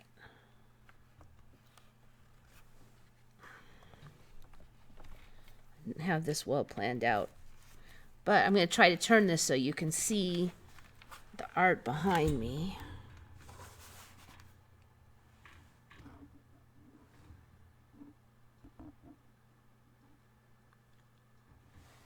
Nope, I still can't see it. Alright, I think you can see it, but oh, it's bad. I don't think you can see. But you can see over the arm of the chair, there's a duck there. I kind of suck at this. Anyway, you saw it for a bit anyways.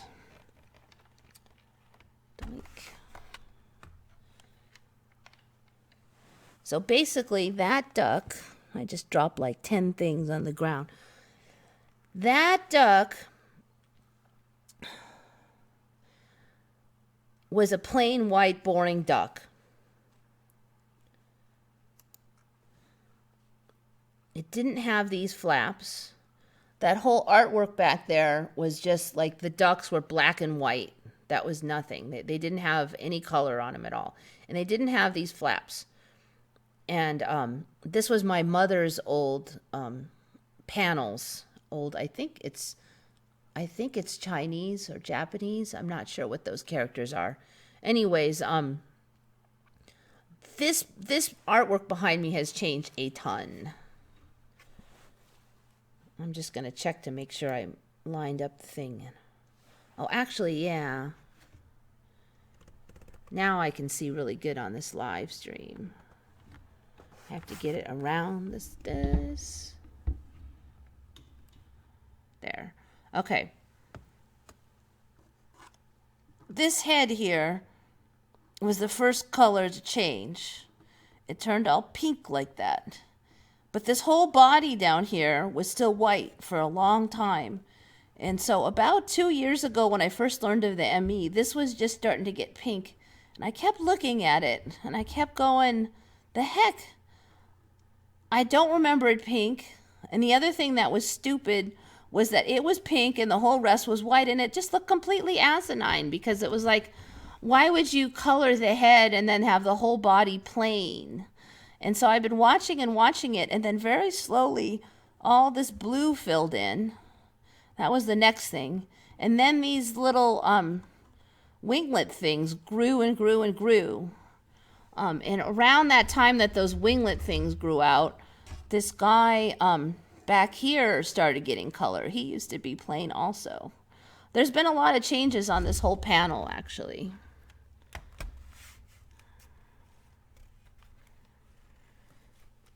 All right, that computer is actually kind of heavy.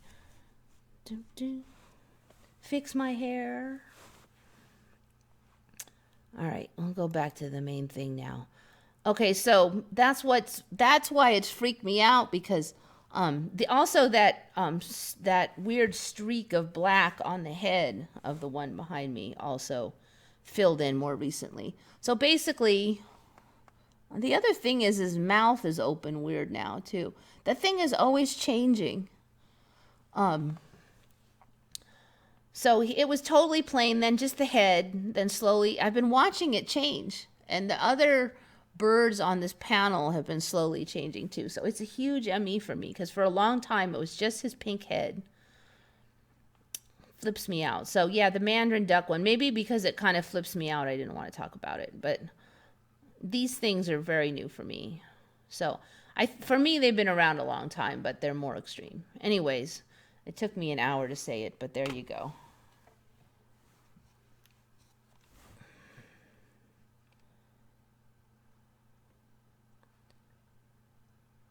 The thing is, I don't think that duck was like, it was just like a plain duck. You couldn't identify it as a Mandarin.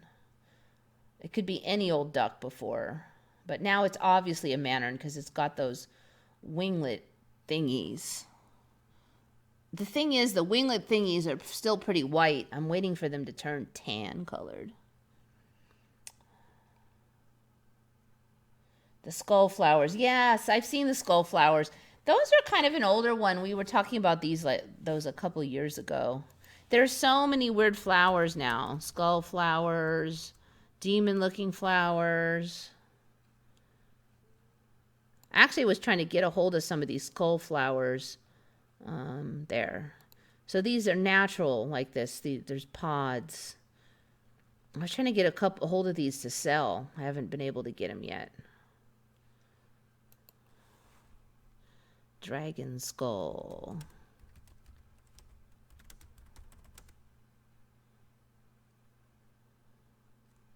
Pods. You can buy the seeds.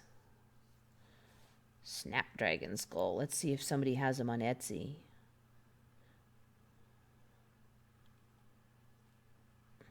Seeds only, looks like. Oh, somebody's got some in a pendant. Interesting. Digital download. Looks like this is the only person. Only one person. This file contains snapdragons, seed pods attached to the stem. Preserved permanently in clear wax. Apparently this is the only person who has them on all of Etsy. Interesting, interesting.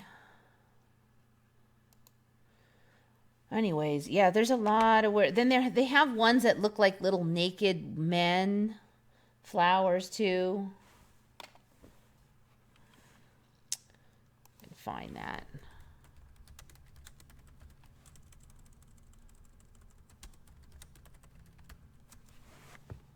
Doink.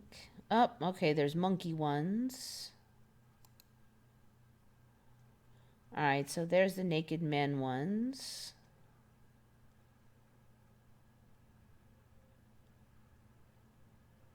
I have not seen this one, monkey face orchids.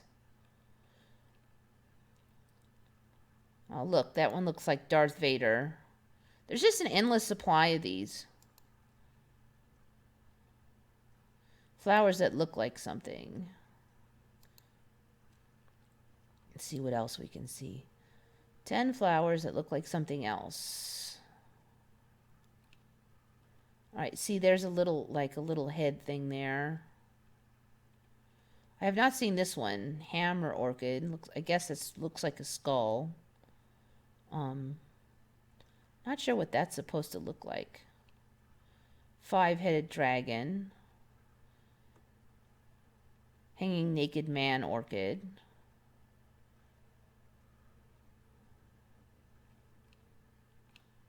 All right, some of these are kind of normal looking. Those look like little ducks or something. Flying duck orchid, yep. Let's see.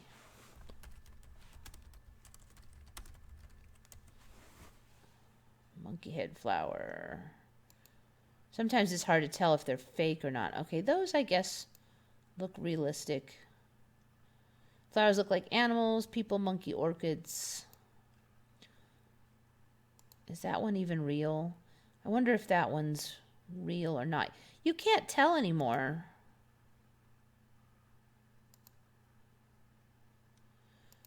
Some of these could be photoshopped and then Chinese seed sellers. Could be real. See, there's only that one photo of them. Let's see. Yeah, I'm wondering if that's a Photoshop photo because there's only like one photo of those. And then the real ones might be these ones. Let's see, what's this one? Monkey flowers. Somebody else was, it was actually,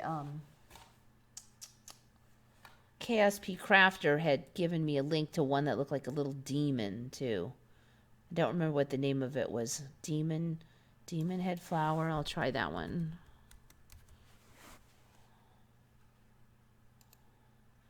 There's so many of these. I'm not sure if this is the same one that KSP Crafter saw. There's another one. Okay, anyway, so yes, there's a million of them.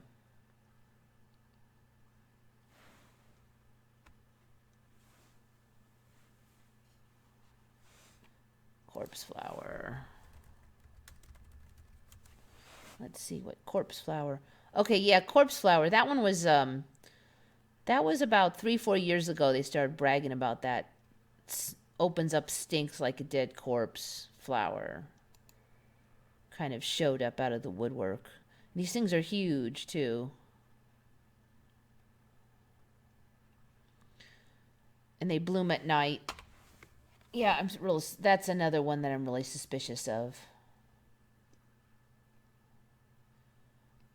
What screen capture software are you using? I use OBS Studios. So it's just an open source free one.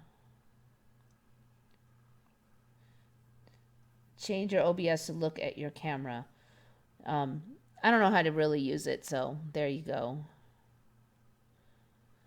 I just learned how to use it enough to do what I wanted to do, but I don't really understand the whole rest of it.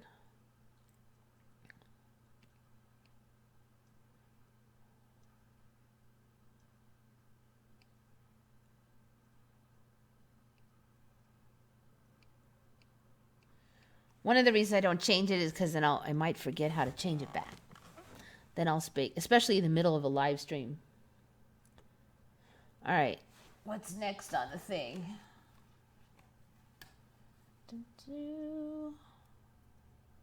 All right, I think that's I'm like 2/3 done.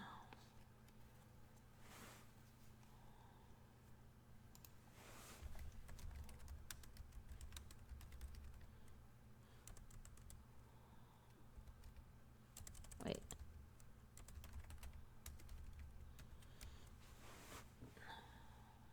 All right. The first one of these was from Summer, who sent me an email quite some time ago. And let me apologize. I do have an email that I posted, and I almost never ever check the freaking thing. I'm terrible. That's why I really didn't want to have people send me emails, because I'm completely unreliable about checking my emails. I am pretty busy. I work, and the days are so short now, and I can't seem to get catched up with anything. So I apologize profusely to all you people that I did not answer in a timely fashion. I did actually just go back and answer them all like last week or something. And this one was one of the emails from Summer, and she was talking about these Grammy fish that climb trees. And she had a link to the Grammys, but I found these other ones too. Here's the thing: Grammy fish were long a fish that was an aquarium fish.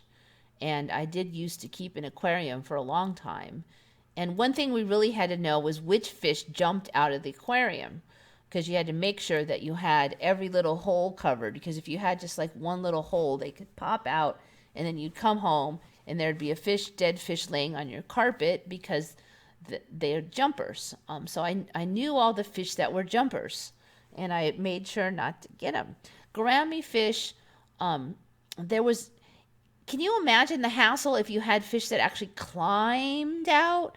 Then you couldn't even have like plants or anything in the hole blocking it, because the fish would climb out. There were no fish that climbed out of the freaking aquarium back then. Jumpers was it. But apparently now these Grammys will climb up trees and stuff. But not just them, also these other critters, these other fish, 3 types. So you've got the mangrove killfish, the only vertebrate animal that is known to fertilize its own eggs. Okay, so there's more of that weird male-female thing. Most of these little fish are hermaphrodites. So now we've got a hermaphroditic, air-breathing fish species that fertilizes its own eggs. Mangrove killifish are able to alter their gills to be able to live out of the water. When the water around the mangrove dries up, these fish climb up into the trees and hide in logs until the water returns. Once it's safe, they change their gills back and venture back to the water. So, in my old timeline, when we used to wonder what the missing link of fish going to land, we've now got a gajillion examples, including these killifish. Climbing Grammy. Grammies are a beautiful fish and a great addition to any home aquarium. But a little known fact is that they have the ability to climb. One kind is called the climbing perch. If the water it lives in dries out, it will climb out and travel in search of a new home. Its gills are spiny, and the climbing perch can use them, as well as its anal fin, to climb trees. Climbing catfish. The most recent discovery by scientists is climbing catfish. This catfish can actually grasp with its pelvic fin. Specimens have been found clinging to rocks, but it's not a stretch to think they could also climb trees. This fish also has a sort of bony armor that protects his head and tail. So we got all these fish that can basically climb trees now. Okay, whatever. This killifish is really a trip. Half hermaphroditic too. And it can change its gills back and forth. That'd be pretty cool. I want to be able to breathe underwater. Anyway, I don't know. Some of these things just make my head spin. And this is one of them. All right. So that was by Summer. Good job. All right, this is one by J. Emblin. Just another weird bird. Black palm. Weird birds. It's got this weird head. Also wanted to just point out the beak. If I can find one that shows the beak up close. It's got this weird double serrated beak thing going on. So the mouth part is all serrated like that. That's normal for these things. It shows it there also.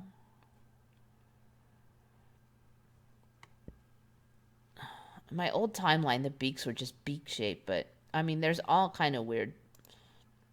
No, I think that some of that is his tongue, but I'm not sure. There, that shows it really well. Anyway, another really weird looking bird I've never heard of. All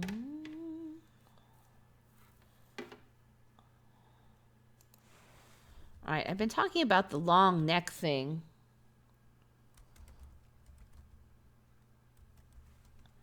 My old timeline had tall people, but they didn't have like giraffe necks.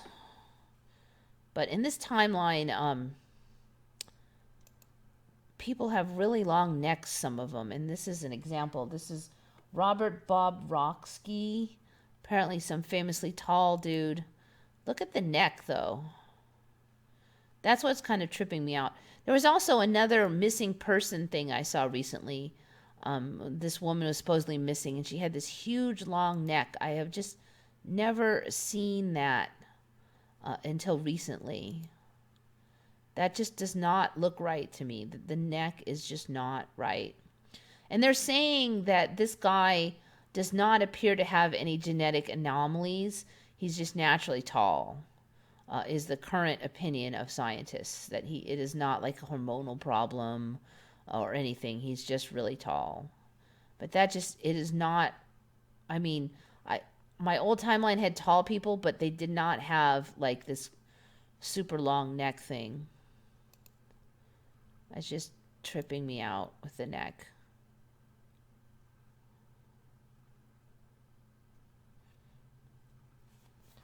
Well, anyway, I don't know what's up with the neck thing.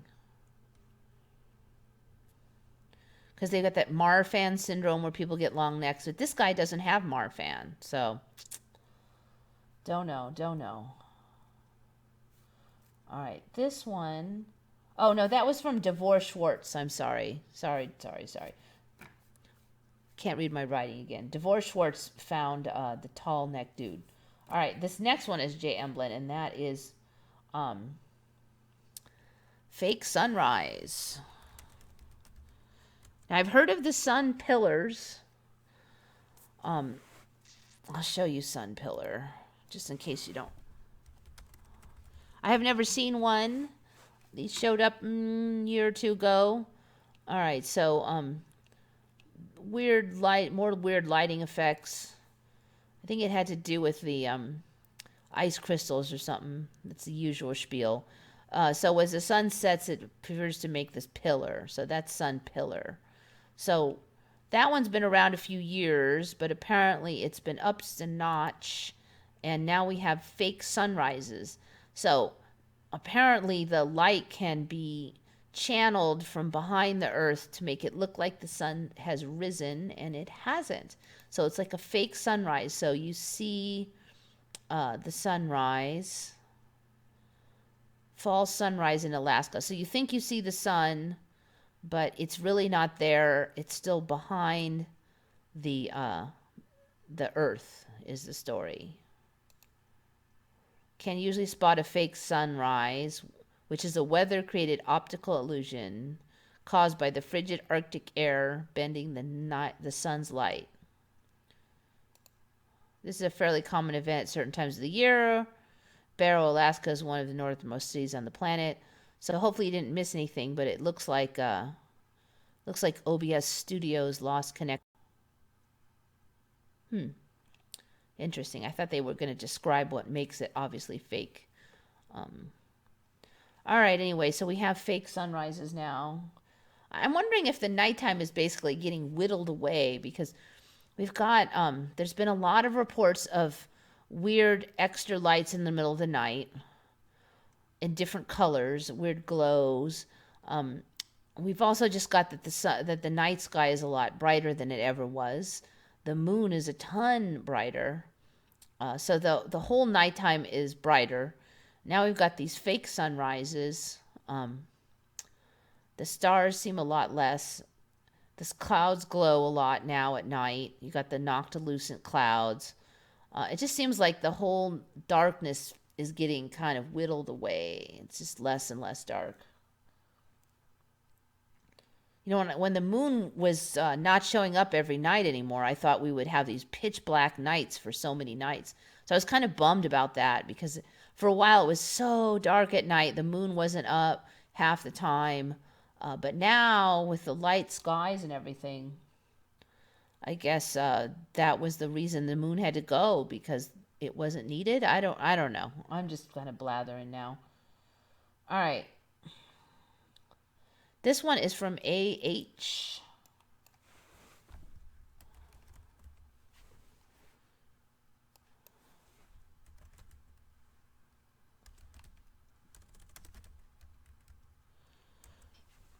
This is a neat little one. Let's see. Well, let me find a video. Basically, this plant, Jatropha curcus, you can blow bubbles with it. So you just break a little bit and you blow it, and the something about the sap in it is like a bubble blowing. So this guy's going to show it. Let me jump ahead. All right, so he's preparing the sap now. I haven't seen this exact video, so I'm going to just jump ahead.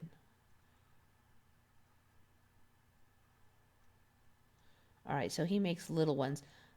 Some of the guys were able to make pretty big bubbles, though, out of this Jatropha thing.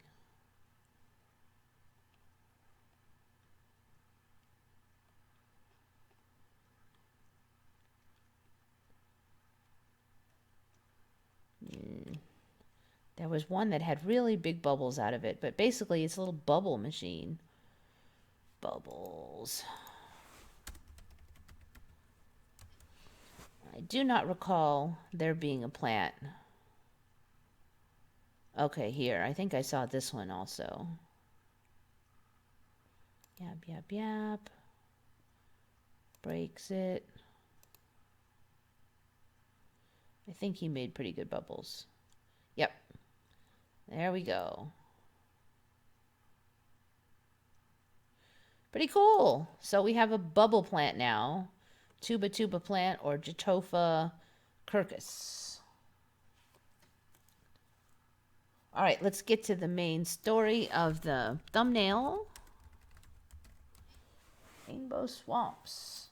All right, so AH got the Jatropha curcus bubbles. Now, rainbow swamps came from J. Emblin. So apparently swamps now can be rainbow, basically. I'll show some of the images.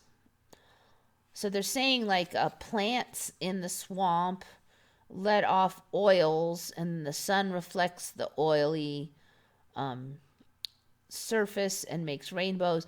I don't really get that because like if you have an oil spill, it might look oily locally and you'll get a little bit of color, but you don't get this you don't get the color like this spread out all across, but in this timeline you do. So they're saying that the let's see if I can get that back. So they're basically saying that the swamp has to be really still for a while, and then this oil will rise to the surface and you'll get this rainbow effect.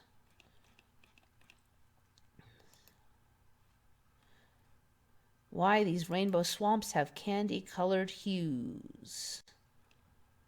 I think, no, that's not the exact one I had on the thumbnail.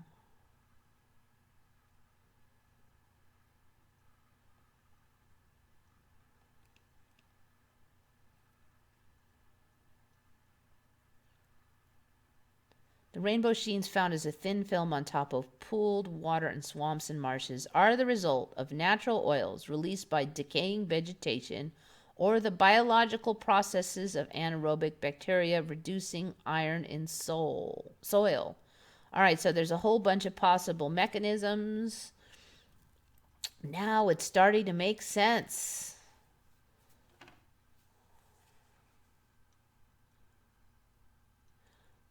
I have seen the kind of magic the cypress trees can perform. It wouldn't surprise me at all if they are behind this fairy magic science. All right, this one here is in Tallahassee, Florida. That was the thumbnail one. Anyway, really pretty. Who knew stinky old swamps were going to be rainbow? So that's definitely a new ME for me. I have not seen the rainbow swamps. So good job, Jay Emblin, on that one. Okay. There's been some mumblings on this one. Tiberius has definitely brought up this CERN logo lately. I have been looking at it.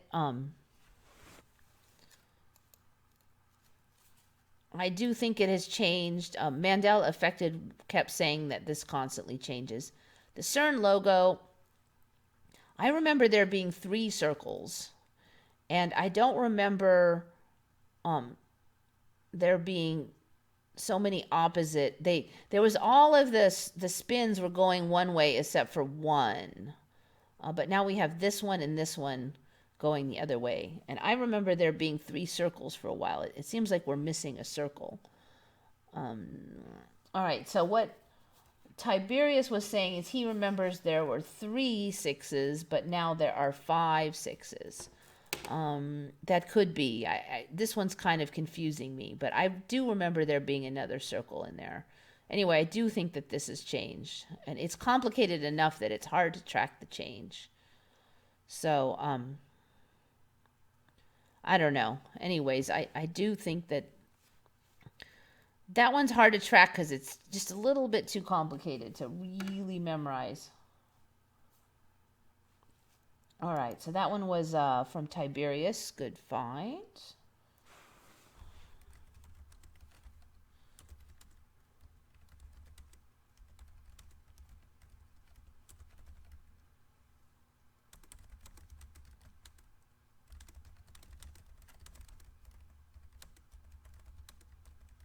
Rhode Island.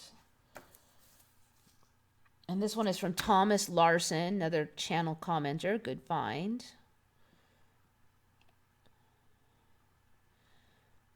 So there's been discussing that. It appears the geothermal heat was the result of radiogenic granitoids or hot radioactive rocks and hot water bubbling up from deep underground. After the ice melted, the water drained away and filled up subglacial lakes further downstream. So apparently there's just a big cavern under there, melting, hot rocks. I don't know. Of course, they're tying it to global warming and all that, but just weird, more weird. I don't remember any of that. I mean, they could be saying it's new, but all right.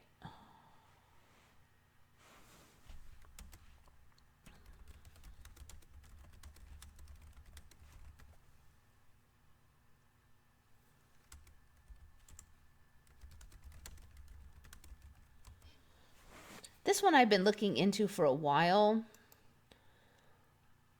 because of the famous Elizabeth Taylor saying that she had violet eyes. Now, 20 years ago, I do not remember anything about Elizabeth Taylor having violet eyes.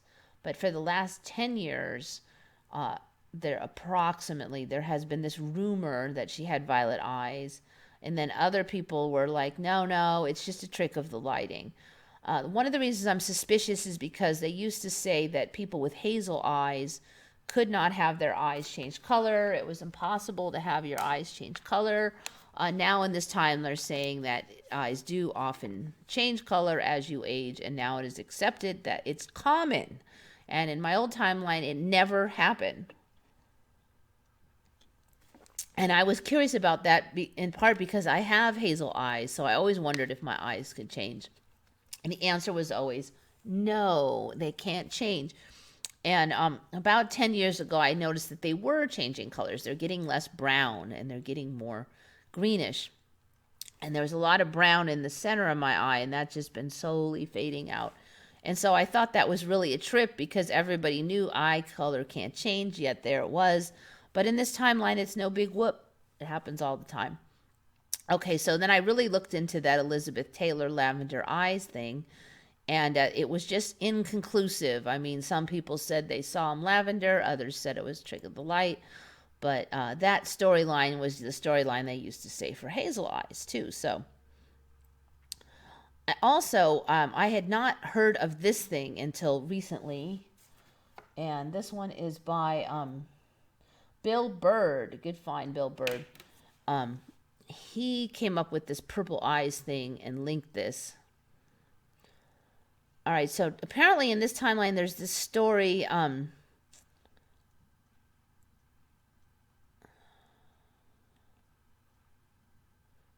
There are at least 600 people on this entire planet that would disagree that purple eyes don't exist because that's the approximate number of people who have natural purple eyes. Well, where's the evidence? I don't know. But apparently in this timeline, there's this story. Purple eyes are known as People with purple eyes are known as Alexandria's Genesis. I've never heard of Alexandria's Genesis before, and I've looked into this purple eye thing in the past. So supposedly these people have these unique traits. It's sort of like we were talking last week about the Rh negative traits. Well, now this is the purple eye people traits. They're not supposed to have much body hair. They don't eat much. They don't gain weight. They don't get fat, basically. I don't know. I've never heard of any of that. Yeah. But it's just interesting because there's so many of these.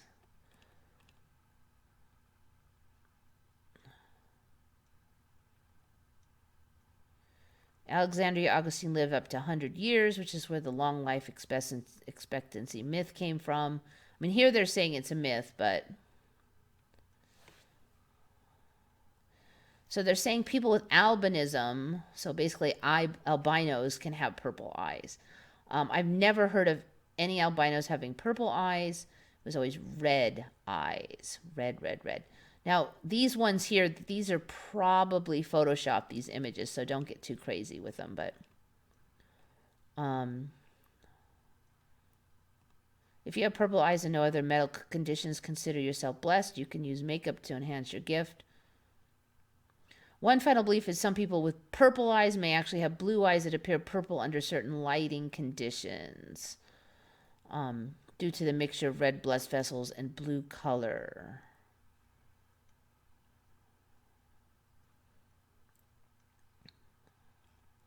All right, somewhere there was a couple videos of people with purple eyes. I thought it was here. All right, so this is supposed to be a video of somebody with natural purple eyes, basically. Little boy with purple eyes. Because it's so easy to Photoshop. Okay, and here's another one. This boy's supposed to have natural purple eyes. It's so easy to Photoshop, so that's why they're doing video. I mean, you can still CGI it and stuff, but... Anyway, I think this purple eyes thing is coming into the timeline. It's pretty easy to explain because they can say that you have blue eyes and a little bit of red veins, and then red plus blue equals purple. So it's not that hard to explain. Anyway, this kid, I mean, assuming this is not CGI, those are very purple eyes. All right, so I have a suspicion we're going to see more of that. All right, here's another one. This is one I just ran into a couple days ago. Pretty sure this was me. Yeah, this was me.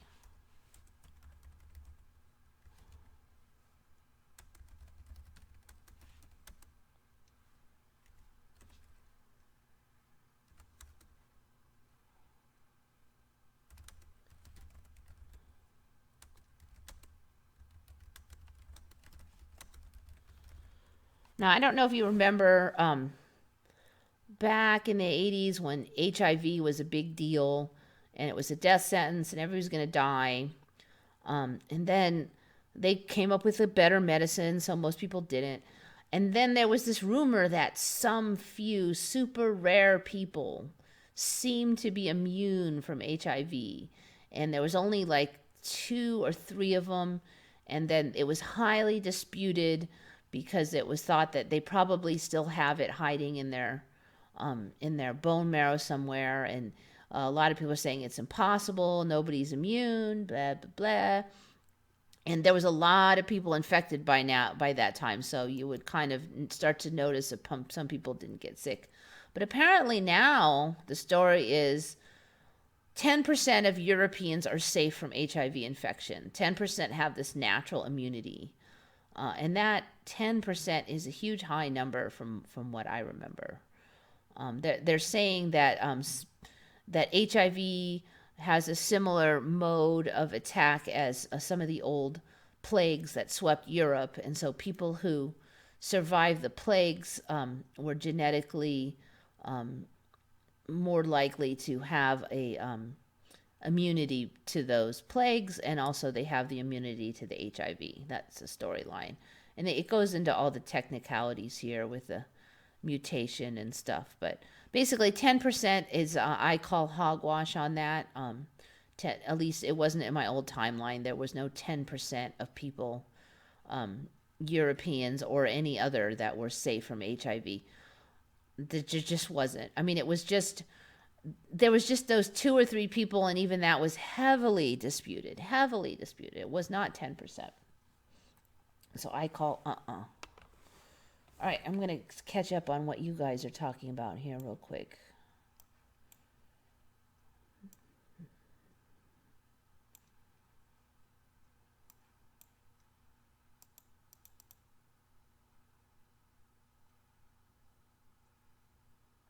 James Tiberius, would you consider or have you done a show dedicated to show why we think this is happening?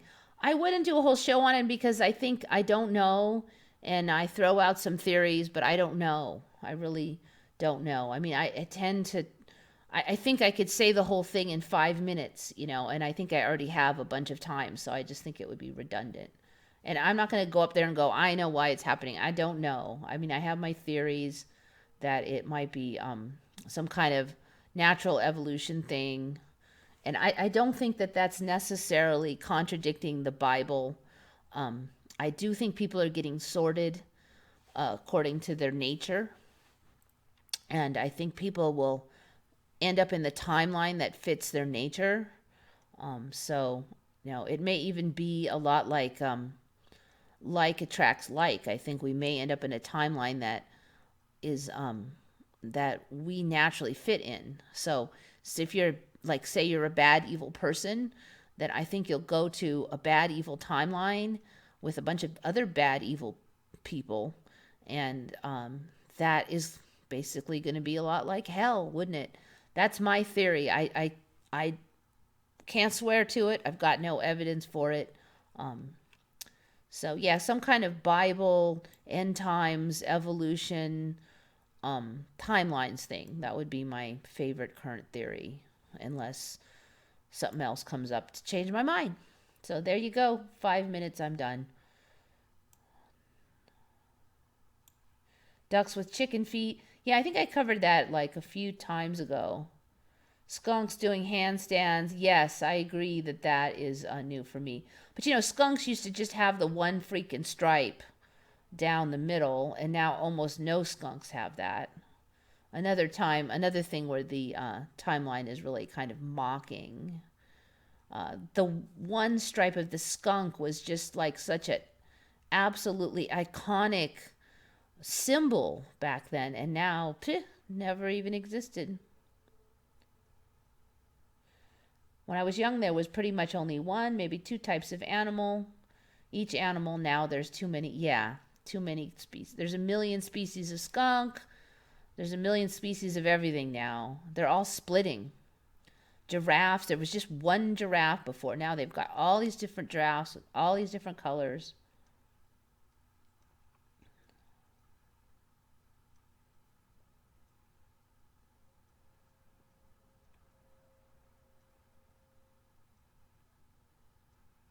You should keep the painting as a background on camera so we can see it change.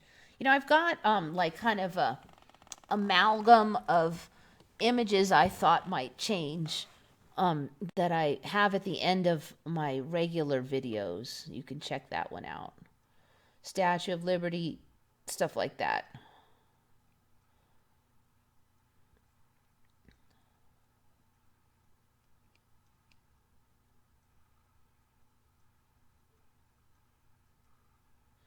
At least they're still not wearing the feather leg warmers that seem to be a thing lately. Really? Is feather leg warmers a thing now? Feather leg warmers. We got to have something to tease the heck out of the kids with. The old pants falling down thing is so old. All right, let's see the feather leg warmers. It seems that my computer is getting a little tired. Images, images. Hopefully we still have... Oh, it looks like I'm buffering. That's not good. I don't know what I'll do about it, but let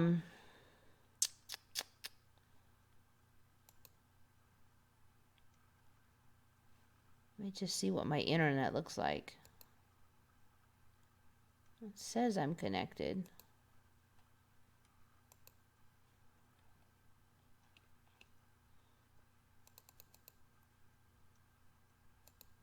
Yeah, I think my internet's been cutting in and out. I'm not going to say too much until I'm obviously back on. Come on, internet.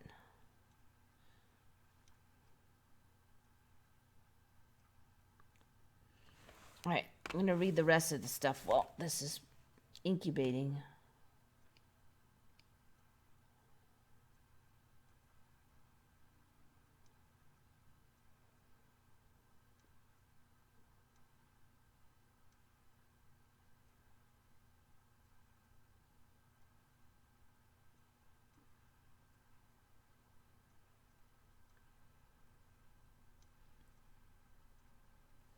All right, what? Still nothing? Nothing, nothing? Let me see if something else will come up. No. Okay, Yahoo comes up. Let's try something else. Reddit comes up. All right, so just Google's not coming up. Interesting. Yeah, Reddit's coming up.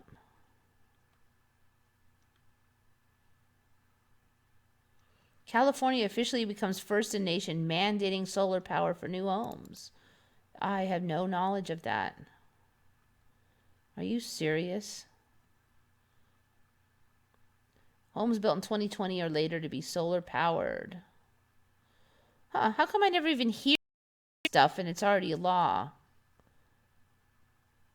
Wow. Okay, well, anyways. Sorry, I'm easily distracted. All right, let's go to Bing with this thing then. Let's see what's up. For some reason, I've lost Google a couple times today. Bing.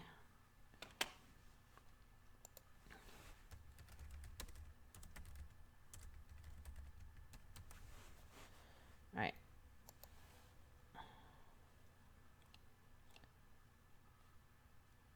Live control room. See if that's working. Oh, okay. They are kind of funny.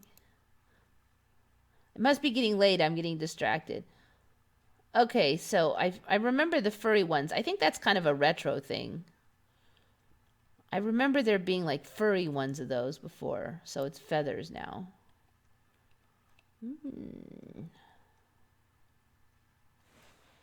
How is the flower supposed to see or know the images to replicate them? Bill Bird. Supposedly, it's just chance that they just happen to look like that. They didn't know they're replicating anything. All right. That's the storyline anyway. Yes, paintings can change in your house. Actually, most of the artwork in my house, I'm trying to think if there's any that haven't changed. There's some that I didn't know really well that may have changed that I didn't notice, but all the ones I knew well have changed.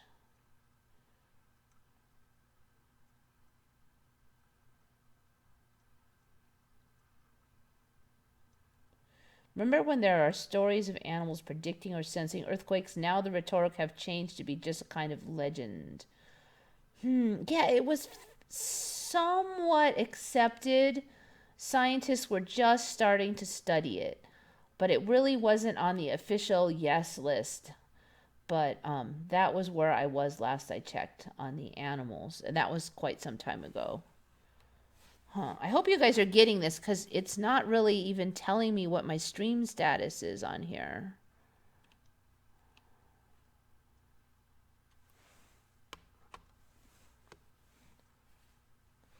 All right, it seems like you guys are getting it.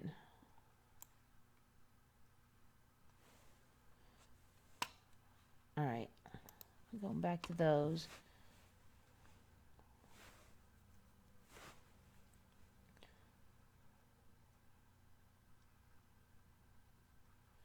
Ursula Andrews. What is it now? It's not Ursula Andrews anymore.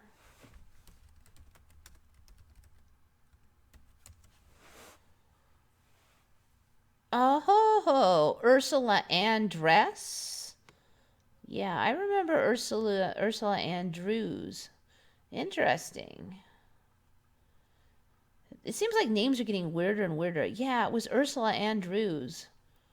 I thought maybe the spelling would change slightly, but yeah, no. Interesting. I don't know if you found that one, but if you did, definitely good find on that one. Yep, that one's changed. There really isn't time for anything anymore. I know, it's just the days are so short. Just seems like I just woke up and I just did a few things and then I'm already sleepy and it's late.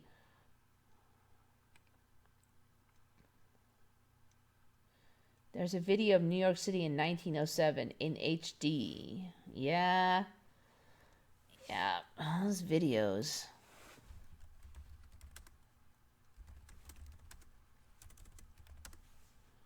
1907. Doink. Mr. Hurry Up of New York.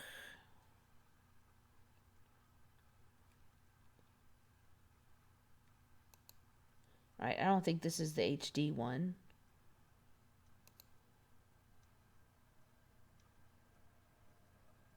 But that's still really good video.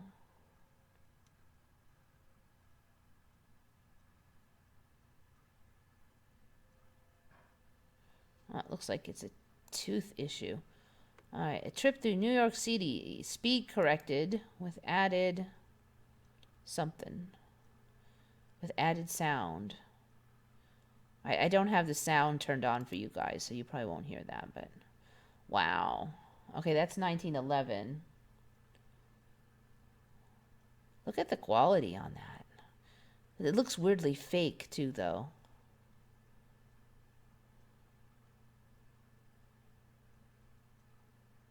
$19.11.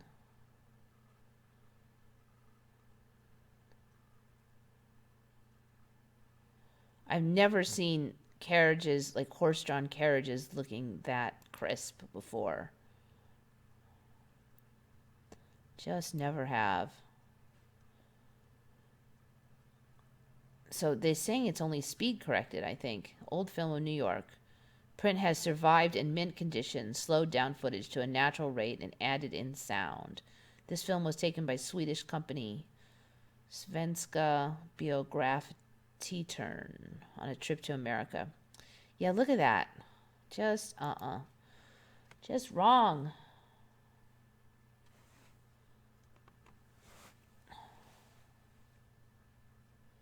Maybe we'll see flying penguins. Ooh, I think we already have something really close to a flying penguins.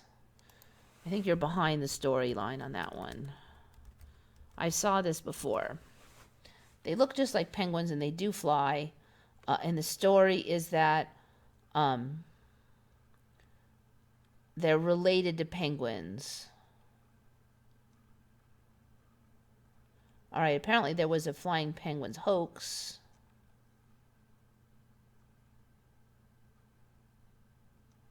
That was an April 1st joke. All right.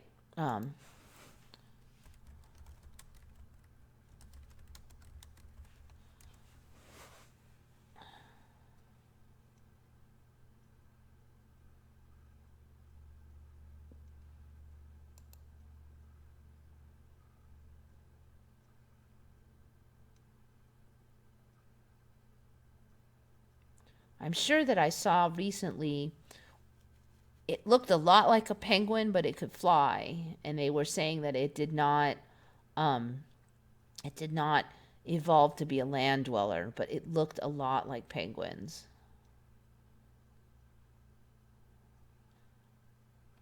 All right, I can't remember what the name of the thing was though. But yeah, it basically looked like a penguin that could fly, but they were saying it was just a penguin relative. I'm not finding it right now, but there's one out there. Well, at least there was a few, like 2, 3 weeks ago.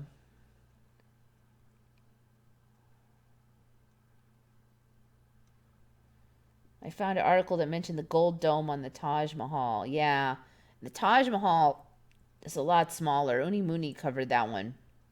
Taj Mahal's a lot smaller now.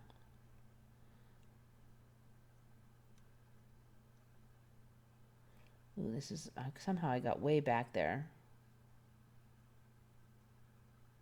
Time is speeding up. Schools have reacted to it having double lessons now, 90 minutes instead of 45 minutes. Yeah, that makes sense. That makes sense.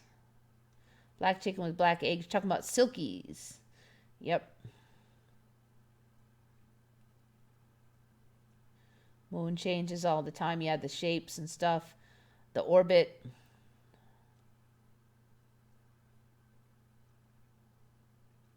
When will this become news on the mainstream media? It just seems like there really are. I don't know if they're getting the downloads or what, but um, I don't think it's going to be anytime soon at this rate. That's for sure.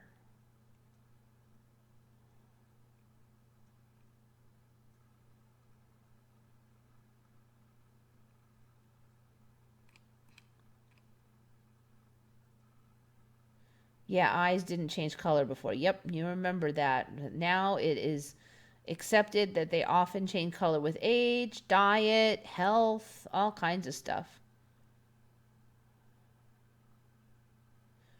Plume remembers it was unchangeable. Yep.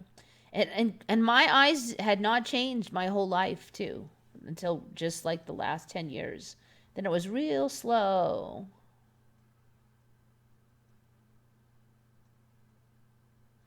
The dancing scene of risky business. I,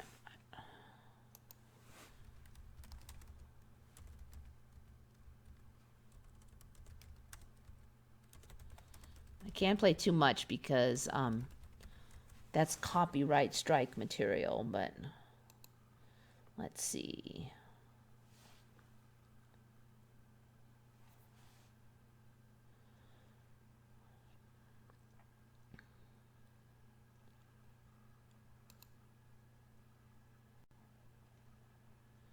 All right, we got pink shirt instead of white. No sunglasses.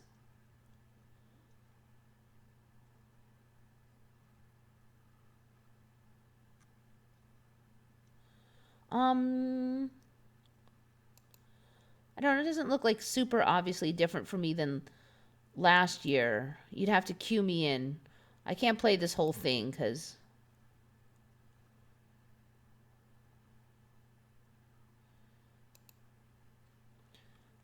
it's copyright strike material big time. I mean, I wasn't a huge Tom Cruise fan, so I didn't watch it a million times.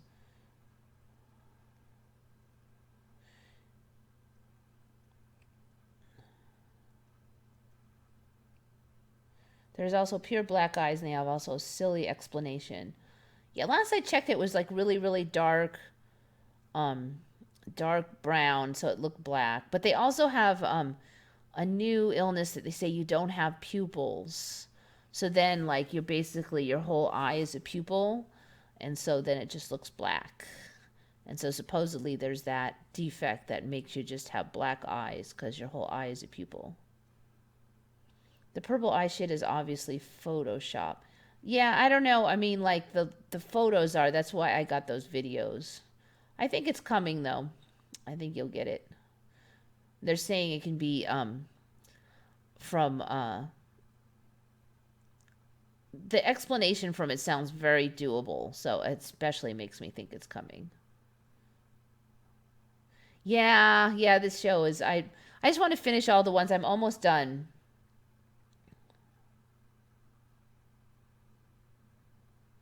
The male one has, okay, male reproductive system change because the testes are equal length instead of one being lower to prevent them from hitting each other.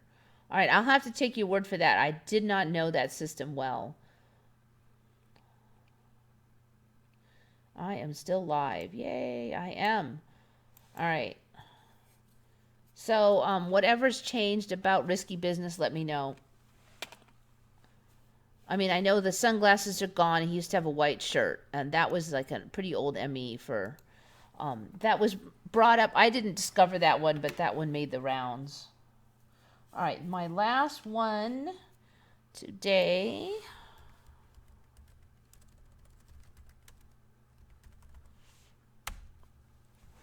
Speaking of weird parts, this Brahma bull one.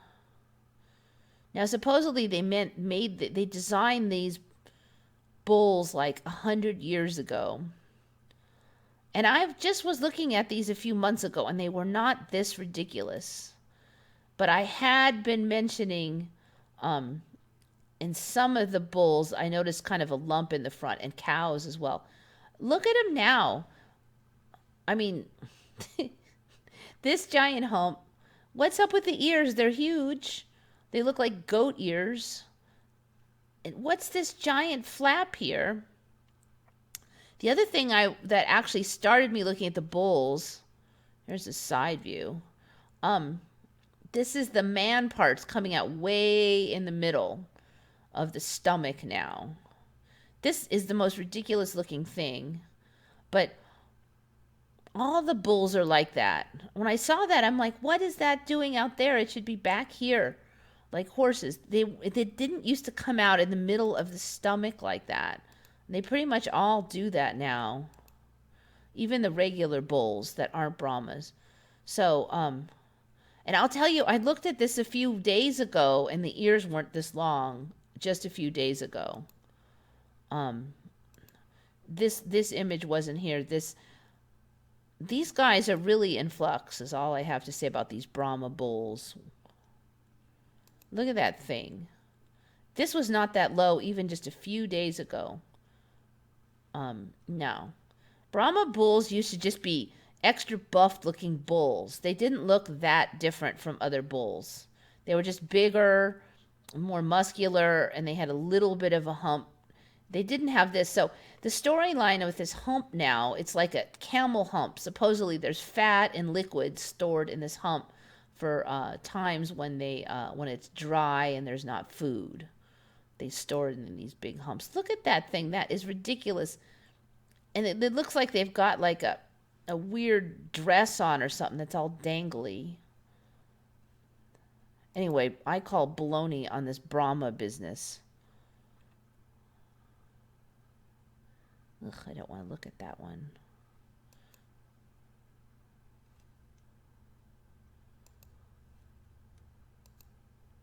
What is up with that? Those don't even look like bulls anymore. So anyway, supposedly there's images going back 100 years for this baloney. It's starting to look like a freaking camel. But even the regular bulls have that weird stomach bump now.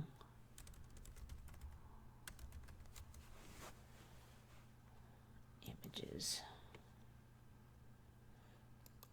The other thing is the bulls are just looking a lot longer to me. The space between the legs, it really just looks like those legs don't look like they'll hold that up.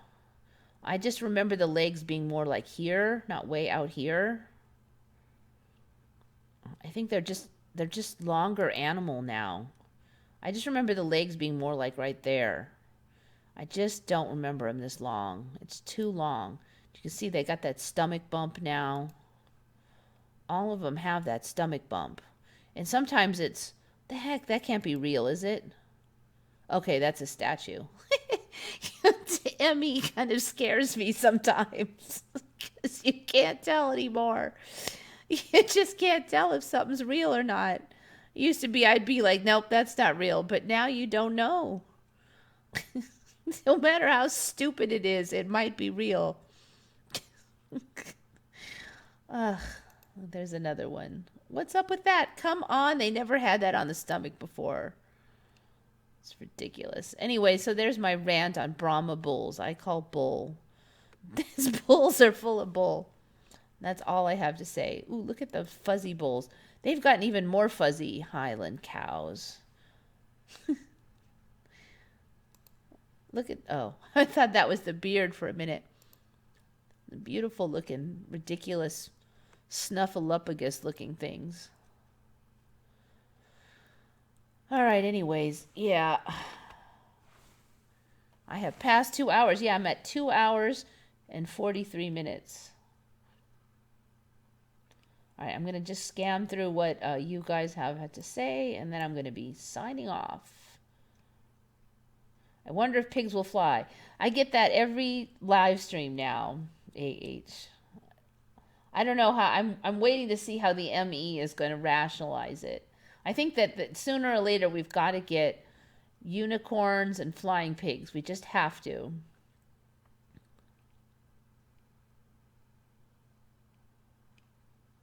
Maybe we will have arrived at our destination once the pigs can fly. They'll be like glider pigs or something.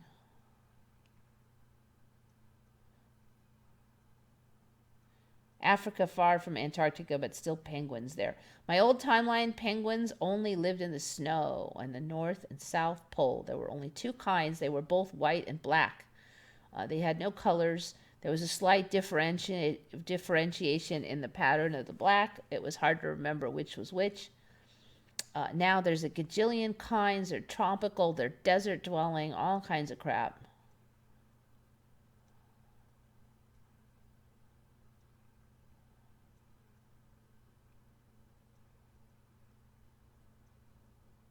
Oh, by leg warmers, I meant the feathers that cover the leg parts of many birds like they're wearing pants. Oh, yeah, okay.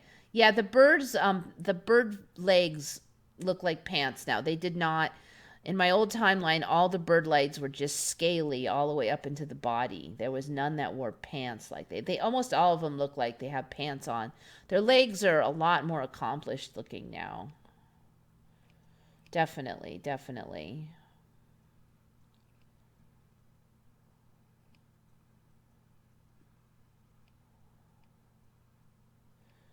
All right, I think we're coming down the home stretch here. It's about time for me to sign off and go to bed.